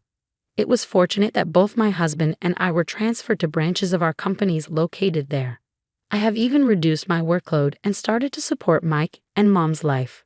Although Mike is not good at cooking, he has been skipping work to deliver lunch to Mom. Mom's face has returned to its former plump and kind expression, which is a relief. With that in mind, I go to see my mother today. Mom, please live a long and healthy life. On the day of my dear mother's funeral, my sister-in-law laughed, saying I had overslept and was skipping the funeral. This was the same sister-in-law who had made my frail mother shell out nearly $200,000 for a new house. Holding back the tremor in my voice from sheer outrage, I spoke up. Fine, but you're going to regret this, sis. I won't regret anything. Have a good one, she replied before ending the call. After the funeral, I showed my brother something that made even him, usually so gentle and calm, change his demeanor. With anger in his voice, he said, "Lisa, I need your help. We're going to drag her down to hell." My name is Lisa. I'm 28 years old and single. I have a fulfilling job, and despite being busy every day, I'm holding up well. Today is a weekend, a day off from work, and I returned home where my mother lives after a long while. "Hi, Mom. Have you been doing well?" "Welcome back, Lisa. I'm glad to see you," she said. We talked as we sipped our tea together. My mother is a kind person, gentle and elegant. A few years ago, my father passed away, and she has been living alone ever since. Both my father and I have always been concerned about my mother's health because she's always been weak, so I take the opportunity on my days off to visit her and catch up. "Mom, has anything troublesome or unusual happened recently?" "Well, there's something." Just as my mother was about to begin, the doorbell rang. It must be Stephanie. Stephanie? Was she supposed to come today? "No, not exactly, but she drops by like this from time to time." "I'll get the door." My mother hurried off towards the door. Stephanie is my older brother's wife. They recently got married. She is my sister-in-law. I often wonder how my brother, who is rather quiet and easygoing, ended up marrying someone as talkative and pretty as her. Even though I find her unannounced visits a bit intrusive, I appreciate her for caring about our mother. "Hello, everyone. Oh, Lisa, long time no see." "Hello. It's been a while." "Lisa, you're still living for work, aren't you? You work in accounting, right?" "Personally, I could never do it. I'm totally swamped with housework, and it'd be nice if you could get married soon, too." "Yeah, maybe." My sister-in-law is meek in front of my mother, but from time to time, she makes such passive-aggressive comments to me. I don't know if she means any harm, but it certainly makes me uneasy. "It seems like my sister-in-law is here too, so I'll be going now," I said. When I said goodbye to my mother, she replied, "All right, Lisa. Let's catch up more next time," and saw me out. I wondered if Mom was getting along well with that sister-in-law. She's not the type to talk badly about others, so I worried she might be bottling something up. Concerned, I headed back home. A few months later, I heard from my mom that my brother was building a fancy new house. My brother has a decent income, but he's not exactly rich, right? And my sister-in-law is a full-time homemaker. How are they able to build such a house? "Well, I actually helped him out a bit with some money from your father's inheritance." "How much do you mean by a bit?" "About $20,000, I suppose." "20K. Mom, are you out of your mind?" I let out a loud voice of surprise. My brother and I were raised by our late father to be independent once we reached adulthood, so I couldn't comprehend why my mom would give away such a large sum of money. "Well, Stephanie, your sister-in-law came over almost every week begging for help, so I just... And besides, Andrew and Stephanie promised to take care of me since we'll be living together. I couldn't turn them down." "Well, if you're okay with it, Mom. But are you sure you're not overdoing it?" "No, not at all. This will mean less worry and trouble for you, Lisa. I'm actually looking forward to this new life," Mom said with a smile. Later on, they built their house, and my brother, his wife, and Mom started living together. When I visited to bring the housewarming gift, I was taken aback by the luxurious house with its modern-style kitchen and bathroom, expensive-looking interior with pure wood, and spacious backyard. There was no way my brother could afford all this on his own. My sister-in-law proudly showed me around the house, and once the tour was over, I quietly spoke to my brother. "Congrats on your new house, Andrew. Please take good care of Mom." "Thanks, Lisa. Don't worry. Stephanie will look after Mom while I'm at work." I felt bad about Mom offering to contribute, but we're going to make sure she's even happier from now on. It seemed my brother didn't know that his wife had repeatedly visited our mom to beg for money for the new house. I find him to be a good and kind person, but his obliviousness worries me at times. "All right, just make sure to take care of her. You too. Leave Mom to us and focus on your work. Don't bring up work." "Oh, right, sorry." After finishing our conversation, I gifted him an envelope with some cash and a standing clock. This clock also helps monitor health, so please place it somewhere visible in the living room. "Thanks. This clock is pretty high-tech, huh? But it could be good for Mom, and it looks stylish. Let's put it here." My brother placed the clock on a shelf in the living room. "I should head home now. Take care." My sister-in-law was busy on the phone in another room, and I left the grand house with my mother and brother seeing me off. Half a year since then, my mom, who had been a concern, seemed to be getting along well with my brother and his wife, and I was able to focus on my work, thinking these days would continue until I heard the news of my mom's passing. When my brother returned from work, he found that our mother had stopped breathing. It seemed she had passed away alone in her room. The doctors at the hospital explained that her pre-existing heart condition, exacerbated by overwork, was the likely cause of death. Mom? Why all of a sudden? Mom, I wish I had come home earlier. I'm sorry. My brother and I clung to our now lifeless mother, tears streaming down our faces. My sister-in-law Stephanie wasn't present at the scene. Brother, wasn't Stephanie supposed to be at home? And what do they mean by overwork? Stephanie wasn't home then. As for overwork, I don't know either. Stephanie handled all the household chores, so it doesn't make any sense. My brother seemed confused as well. Despite feeling uneasy, I spoke up. Well, first we need to arrange our mother's wake and funeral. You'll probably be the chief mourner, Andrew. You're right. Lisa, can you help me? So my brother and I began frantically preparing for the memorial service. It was overwhelming, the number of preparations we had to make for my mother's funeral, from finding a venue to deciding on the plan and contacting people. Somehow, we managed to finish the wake, and the next day was the day of the funeral. While my brother and I busily attended to our visitors, my sister-in-law was idly sitting around, doing nothing. Stephanie didn't help, nor did she shed a tear. Despite my growing frustration with her, the bustle of the event prevented me from confronting her. Andrew, tomorrow is the funeral, and as the chief mourner, you're going to be really busy. Why don't you and Stephanie go home for a while? I'll stay here. Yeah, I appreciate that, Lisa. Thank you. My brother and Stephanie left together. After they left, I took out my work laptop in the now empty room and began to work. Throughout the night, I barely slept. The next morning, the day of the funeral was scheduled to start at 10 a.m. I met up with my brother at 6 a.m. to prepare. We were overwhelmed with preparations, checking the eulogy my brother had written as the chief mourner, meeting with the funeral director, and so on. My brother had said that Stephanie would come later when it was time for the funeral. Then, around 9:30 a.m., I received a call from Stephanie. Hello, Lisa. I'm calling because Andrew wouldn't pick up his phone. Okay, and? I just woke up. I overslept. I won't be able to make it to the funeral. Struggling to keep my voice steady without rage, I managed to respond. All right, but you might regret it. You know, Stephanie. I don't think so. Anyway, I know you're busy, but hang in there. Stephanie hung up. Hey, was that Stephanie just now? My brother approached and asked. Yeah, she overslept and said she's not coming today. Huh? What on earth is she saying? It's our mother's funeral. Just focus on the funeral, Andrew. I have something to show you afterward. Somehow, we managed to get through the funeral together. My brother and I paid our respects to our mother's remains. Stephanie really didn't show up. What on earth was she thinking? By the way, Lisa, what is it that you wanted to show me? Sure, Andrew. Take a look at this. I pulled out my laptop. What appeared on the screen was the living room of my brother's house. The clock I had given him as a gift had a camera installed, meant for keeping an eye on elderly folks or pets. I gave it because I was worried about Mom. But since she seemed well, I didn't want to invade the privacy of someone else's house. So I never looked at it until yesterday. But then I watched the footage from the past week. Here it is. I opened a few videos. My brother watched them with bated breath. What was captured there was the image of our mother being harshly exploited by my sister-in-law.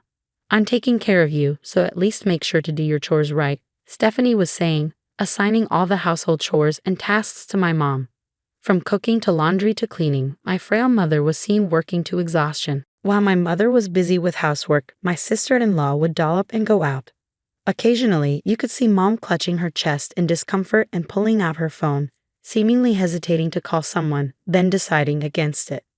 Mom couldn't tell us about the treatment she was receiving from Stephanie. She always wished for our happiness, you know. Mom, I had no idea. Forgive me. Both my brother and I were crying. The thought of our mother's suffering was almost too much to bear. Lisa, can we see the footage from the day Mom passed away? My brother asked. I haven't seen it, but Mom passed away in her own room, so I don't think we have any recording of her. As I said that, I set the recorded footage to the date our mother passed away. After finishing the morning chores, My mother was seen clutching her chest as she headed towards her room. They said she passed away around 2 p.m. The living room was empty for a while. But as we fast-forwarded the recording, Andrew spoke up. "Hey here, stop it and turn up the volume." Around noon, my sister-in-law came into view of the camera. When the volume was turned up, you could hear her voice. "Hey, mother-in-law, mother-in-law." My sister-in-law was calling out towards my mother's room. However, when there was no response, she seemed to think my mother was not there. She then sat down on the sofa and began making a phone call. "Hello, thanks for being with me just now. Seems like the old lady is out and about, leaving the house chores half done. Wonder what she's up to." It seemed like she was calling someone she had been with since morning. Upon hearing the harsh content of the conversation, I couldn't help but grimace. My sister-in-law continued the conversation. "What if she's dead?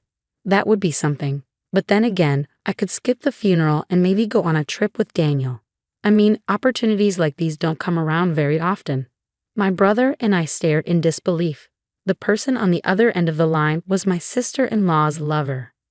Wouldn't it be nice if that really happened? Then I could make up some story about domestic abuse from my husband, get a big divorce settlement, and buy this house. Then Daniel and I can live here together. "So, where do you want to go if we take that trip?" I'm thinking. "Enough," my brother interrupted. I stopped the video. My normally kind and gentle brother changed his expression, and with a voice steeped in anger, he said, "Lisa, I need your help. We're going to drag her down to hell." I nodded at my brother's words and made a phone call. The next day, my brother called while I was at home. "Lisa, she's back. Can you come over?" "Okay, I'm on my way." I immediately headed to my brother's house. "Why, hello there, Lisa. What brings you here on such short notice? You really should have let me know you were coming." My sister-in-law, Stephanie, greeted me, looking slightly annoyed. "Andrew called me here. Please come this way." Inside the house, scented with incense, my brother, sister-in-law, and I sat at the dining table. "What's this all about? You two look so serious." "I do feel bad about missing the funeral," Stephanie said in her usual tone. I addressed my sister-in-law. "Stephanie, ever since you moved in, you've been treating our mother like a servant, haven't you? Even though she was sick, you even made her pay $20,000 for the new house." "Huh? What are you talking about? I did all the housework. Are you trying to pick a fight?" "Everything has been recorded, just so you know. I'm actually not an accountant. I'm a private investigator." That's right. I had told my mother and sister-in-law that I was working as an accountant, but in reality, I was working as a private investigator. My brother was the only one who knew. I pointed to the surveillance camera embedded in a living room clock and showed her my phone.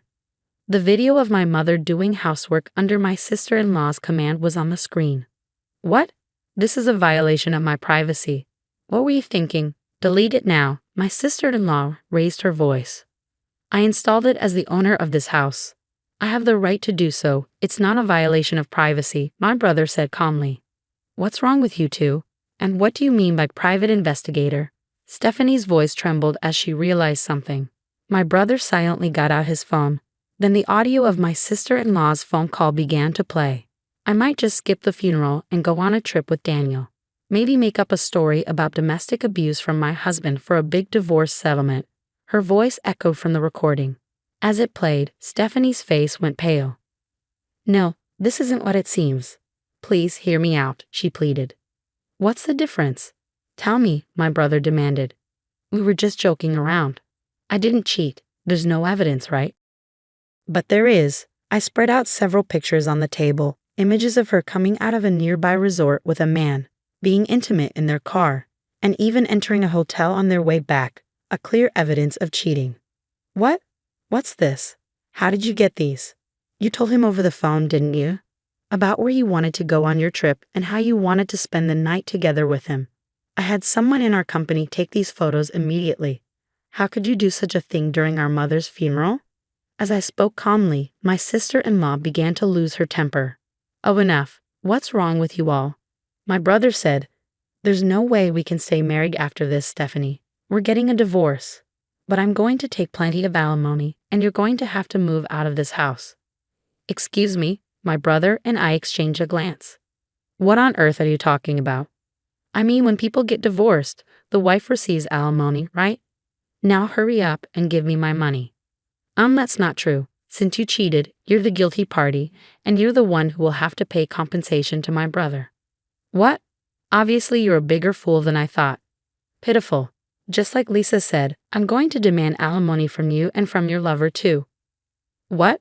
Stephanie's face turned red with fury. Besides, it's for me to tell you to leave. Don't ever come back. No, this must be a lie. I handed the return suitcase to my sister-in-law, who just stood there speechless, and chased her down to the entrance. After closing the door, I gently patted my downcast brother's shoulder. 6 months later, my brother's divorce from my former sister-in-law was finalized. She took it to mediation, but it seemed that mediators all frowned upon seeing the evidence my brother had gathered. It also turned out that she had been squandering the money from their joint bank account, so I heard from my brother that he was able to divorce her with almost no division of assets. After that, just as he had declared, my brother claimed alimony from his ex-wife and her lover. The lover, who intended on moving in with Stephanie with a large sum of alimony from Andrew, was infuriated by the alimony claim and immediately dumped my ex-sister-in-law.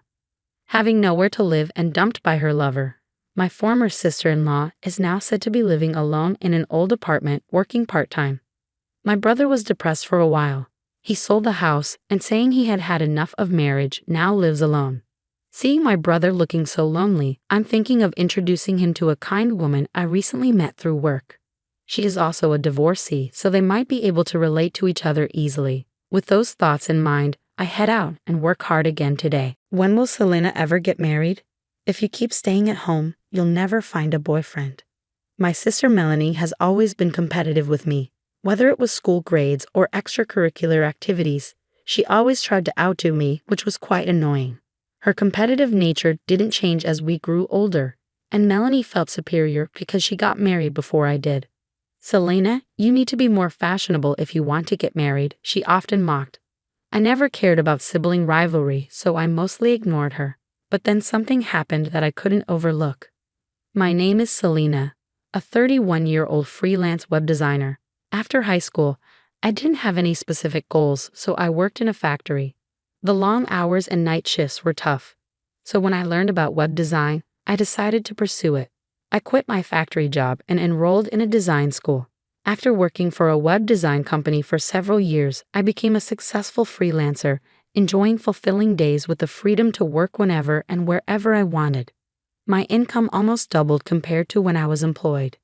Wanting to repay my parents for their support, I decided to buy them a high-rise condominium since our family home was getting old.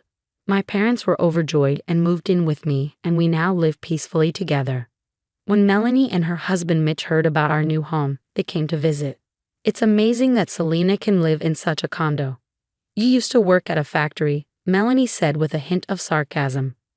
Apparently, they lived in an apartment and felt defeated by my living situation. You're a web designer, right? That job must pay well. Maybe I should start too. If Selena can do it, it must be easy. I was a bit angry at Melanie's casual dismissal of my hard work, but I knew arguing was pointless. Why not give it a try? You have time as a homemaker, right? Are you mocking homemakers, Selena? Housework is hard. You wouldn't understand, being taken care of by mommy. I help mom too, and I understand the challenges of housework, I replied, but Melanie's sarcastic tone didn't stop. She seemed upset that I was living in a condominium. Perhaps it was the alcohol, but Melanie's snide remarks continued until our father intervened.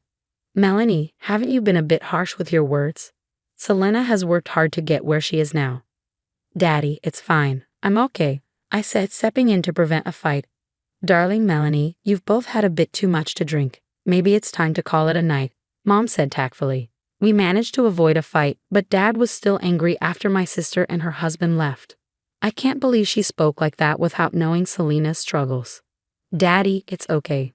I'm not bothered, I reassured him, and he finally relaxed. A few months later, Mitch's company went bankrupt and Melanie asked if they could stay with us for a while. We had spare rooms, and I thought it would be okay until Mitch found another job, so I agreed. I'm sorry, Selena, for barging in like this. No, it's totally fine. Mitch has a college degree, so he should find another job soon. Please bear with us until then, I said. Despite her previous snide comments, I found it ironic that she turned to me first when in trouble, but I reluctantly agreed. However, they never left and gradually made themselves at home. My parents were concerned about Mitch's job situation. It's been 3 months since they said he would find something soon. Mitch hasn't found a job yet, I asked Melanie, who seemed completely unconcerned. Unlike Selena, Mitch has a college degree, so he'll find a job soon, she said, not taking me seriously. She even started making snide remarks when our parents weren't around. Why don't you worry about yourself instead of Mitch? What do you mean by that? You're in your early 30s, right? Can you even get married? Unlike me, you're not that pretty. Maybe no one will marry you now. Melanie was saying whatever she wanted. I don't need you to worry about me. Maybe you should be the one worrying, I retorted, frustrated and angry. I held back, knowing that arguing would only please Melanie. Lately, even Mitch had started making snide remarks to me. Maybe he was frustrated with not finding a job and was taking it out on me. You only graduated from high school, right, Selena? Yeah. So what? It takes courage to be independent with just a high school diploma. What will you do if you can't earn money? It seems hard to find a job again with just a high school education. Really? I think it's just temporary for you, Selena. Well, I have a college degree, so finding a new job will be easy for me. Even though he hadn't found a new job yet, I was furious that Mitch was trying to one-up me based on education. Education might be important at times, but it's not everything. I once thought that being independent without a college degree would be tough, and my spirit almost broke. But you can study at any age, and I believe everything depends on your effort, not education. Yet Mitch kept making fun of me for only having a high school diploma. The snide remarks never stopped. What's more, Melanie stopped helping with the housework altogether, leaving it all to me and Mom. She would just play in her room or go shopping. Mitch also seemed to have stopped looking for work lately. Instead, he was living a lazy life at home. When our parents were around, he would even complain to Melanie about the food, saying, "Wasn't today's meal a bit bland?" I absolutely wanted to avoid letting them freeload like this and having to support them in the future. Melanie, how long do you plan to stay? If Mitch can't find a job, why do we work too? I couldn't bear it any longer and spoke to them in a firm tone. Melanie replied carelessly without even looking at me, "It's fine. They'll find something soon." Her attitude only fueled my anger. It's been almost half a year since you said soon. Mitch, are you close to finding a job? I might get an offer from a big company. I think the salary will be better than Selena's, Mitch said. Is that true? Mitch was now blatantly lying. More importantly, Selena might not be able to earn money in the future, right? Melanie suddenly changed the subject. Hey, don't dodge the question. If that happens, we'll have to sell this house, right? You shouldn't have bought such a place. What are you trying to say? So, give this house to us. Mitch has a college degree, so his income should be stable. If you leave it to us, you won't have to sell the house. I couldn't tell if they were serious, but they started saying nonsensical things. Wait, do you even understand what you're saying? Mitch isn't even working yet. He's going to get a better job, so it's fine. And this is a good opportunity, Selena. You should live alone. What? You don't need anyone because you always live with your parents. Leave mommy and daddy to us. Enough. This is my house, you know. It seemed that the two were plotting to kick me out and take over this condominium. They made snide remarks and didn't help with housework. They said they'd stay until they found work, but trying to take over my house was unforgivable. I had been lenient because they were in trouble, but I couldn't live with them any longer. I decided to kick my sister and her husband out of the house. When I told my parents, they said, "Actually, honey, we've been talking since last month that it might be best to kick them out, but we kept quiet because it's Selena's decision." My parents seemed to feel the same way as I did. That night, we called Melanie and Mitch for a family meeting. "What's going on with everyone here? What's the matter?" Melanie asked. "We've decided that you two need to leave this house." "What's Selena? What are you talking about all of a sudden?" "I've reached my limit, and so have mommy and daddy." "Limits? What do you mean? This is so sudden. We can't expect you to leave right away, so we'll give you a month. You have 1 month from today to move out." "That's still sudden," Melanie said, taken aback and panicked, clearly not expecting to be told to leave. "Mitch, have you found a job?" When I asked Mitch, He looked down and mumbled in a small voice, "Not yet. It'll happen soon. It's been half a year already, hasn't it? And even though we're letting you stay, Melanie doesn't help with housework. Lately, both of you have been making snide remarks to me, right?" Remarks? Daddy reacted to that word. I hadn't told anyone about the snide remarks, so I think my parents were quite surprised. "Did you two make snide remarks to Selena?" "No, that's not." Mitch looked very uncomfortable and was sweating. "Daddy, it's not like that. It's not snide remarks. It's advice." "What advice did you give to Selena?" Daddy's voice gradually became scarier.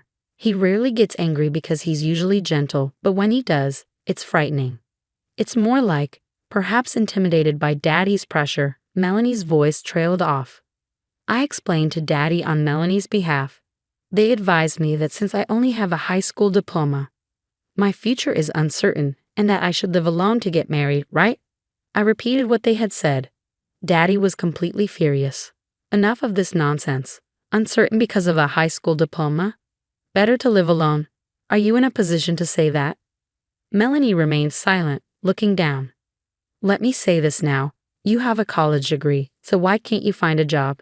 If Mitch can't find one, why doesn't Melanie work? Melanie has a college degree too." Melanie and Mitch seemed speechless at Daddy's words. "Selena, 1 month is too lenient. They must leave right now. Both of you, pack your things." "What? That's impossible. We have nowhere to go," Melanie cried to Daddy, almost sobbing. "I don't care. If I say leave, you leave." "Mommy, please talk to Daddy," she pleaded with Mom. "I feel the same way as Darling," Mom said. Usually she would side with them when Daddy got angry, but not this time. "No way. Daddy's right. 1 month is too generous. Can you leave right now?" Even Selena, Mitch supporting a crumbling Melanie, gathered their belongings and said "I'm sorry" as their last words before leaving. To be honest, Melanie and Mitch had been a source of stress, and I hadn't been able to work as I wanted for the past few months. Thanks to my father, we were finally able to get Melanie and Mitch to leave, and I felt relieved at last. A month later, Melanie suddenly showed up at our house. "What do you want?" Actually, Mitch and I got divorced. According to Melanie, after being kicked out of our house, they had to go to Mitch's parents' house. Mitch's parents were apparently very strict and were furious when they heard about what had happened. With nowhere else to go, they begged and were reluctantly allowed to live with them. Every day after that, Mitch went job hunting and Melanie helped with the housework. But weeks went by and Mitch still couldn't find a job. Despite having a college degree, he didn't have any significant qualifications and had only done what he was told at his previous job without any real accomplishments. There were plenty of jobs available if he wasn't picky, but it seemed that Mitch's pride wouldn't allow it. He was looking for a company similar to or better than his previous one. Finally realizing this, Melanie brought up divorce. "I never thought he was such a proud guy. It wasn't that he couldn't find a job, he was just being choosy. Isn't that awful?" While Mitch's inability to let go of his pride was certainly wrong, Melanie, who had continually demanded more income from Mitch than me, was also at fault. If Mitch had taken a lower-paying job, who knows what Melanie would have said. "So that's why I'm going to live with everyone from now on. Thanks in advance." "That's not going to happen." "What? I told you we can't live with you anymore. Daddy and Mommy think so too. But I'm divorced now. It's different from last time." "That's not the issue. We're saying we can't stand your personality. Don't come here again and don't contact us if you're in trouble." "Wait, you know I'm out working, right? What am I supposed to do? You have a college degree, don't you? You should be able to earn more than me, a high school graduate, right? So there shouldn't be any problem." I said that and kicked Melanie out of the house. Melanie cried like a child, saying, "Don't say that. Please forgive me. I'll listen and help." But I forcibly pushed her out the front door, and she gave up and went home. Afterward, I heard that Melanie is working at a supermarket and living alone. It seems that Melanie, realizing she couldn't beat me no matter what, has given up and is living a modest life. On the other hand, Mitch, still unable to let go of his pride and not finding employment, was kicked out of his parents' house. Who knows where he is or what he's doing now. As for me, I finally got married the other day. I met my partner through work, and we had been dating for several years. We had been considering marriage for quite some time, and I had already introduced him to my parents. The only one who didn't know about it was Melanie. Now I'm living happily with my husband and parents in my house.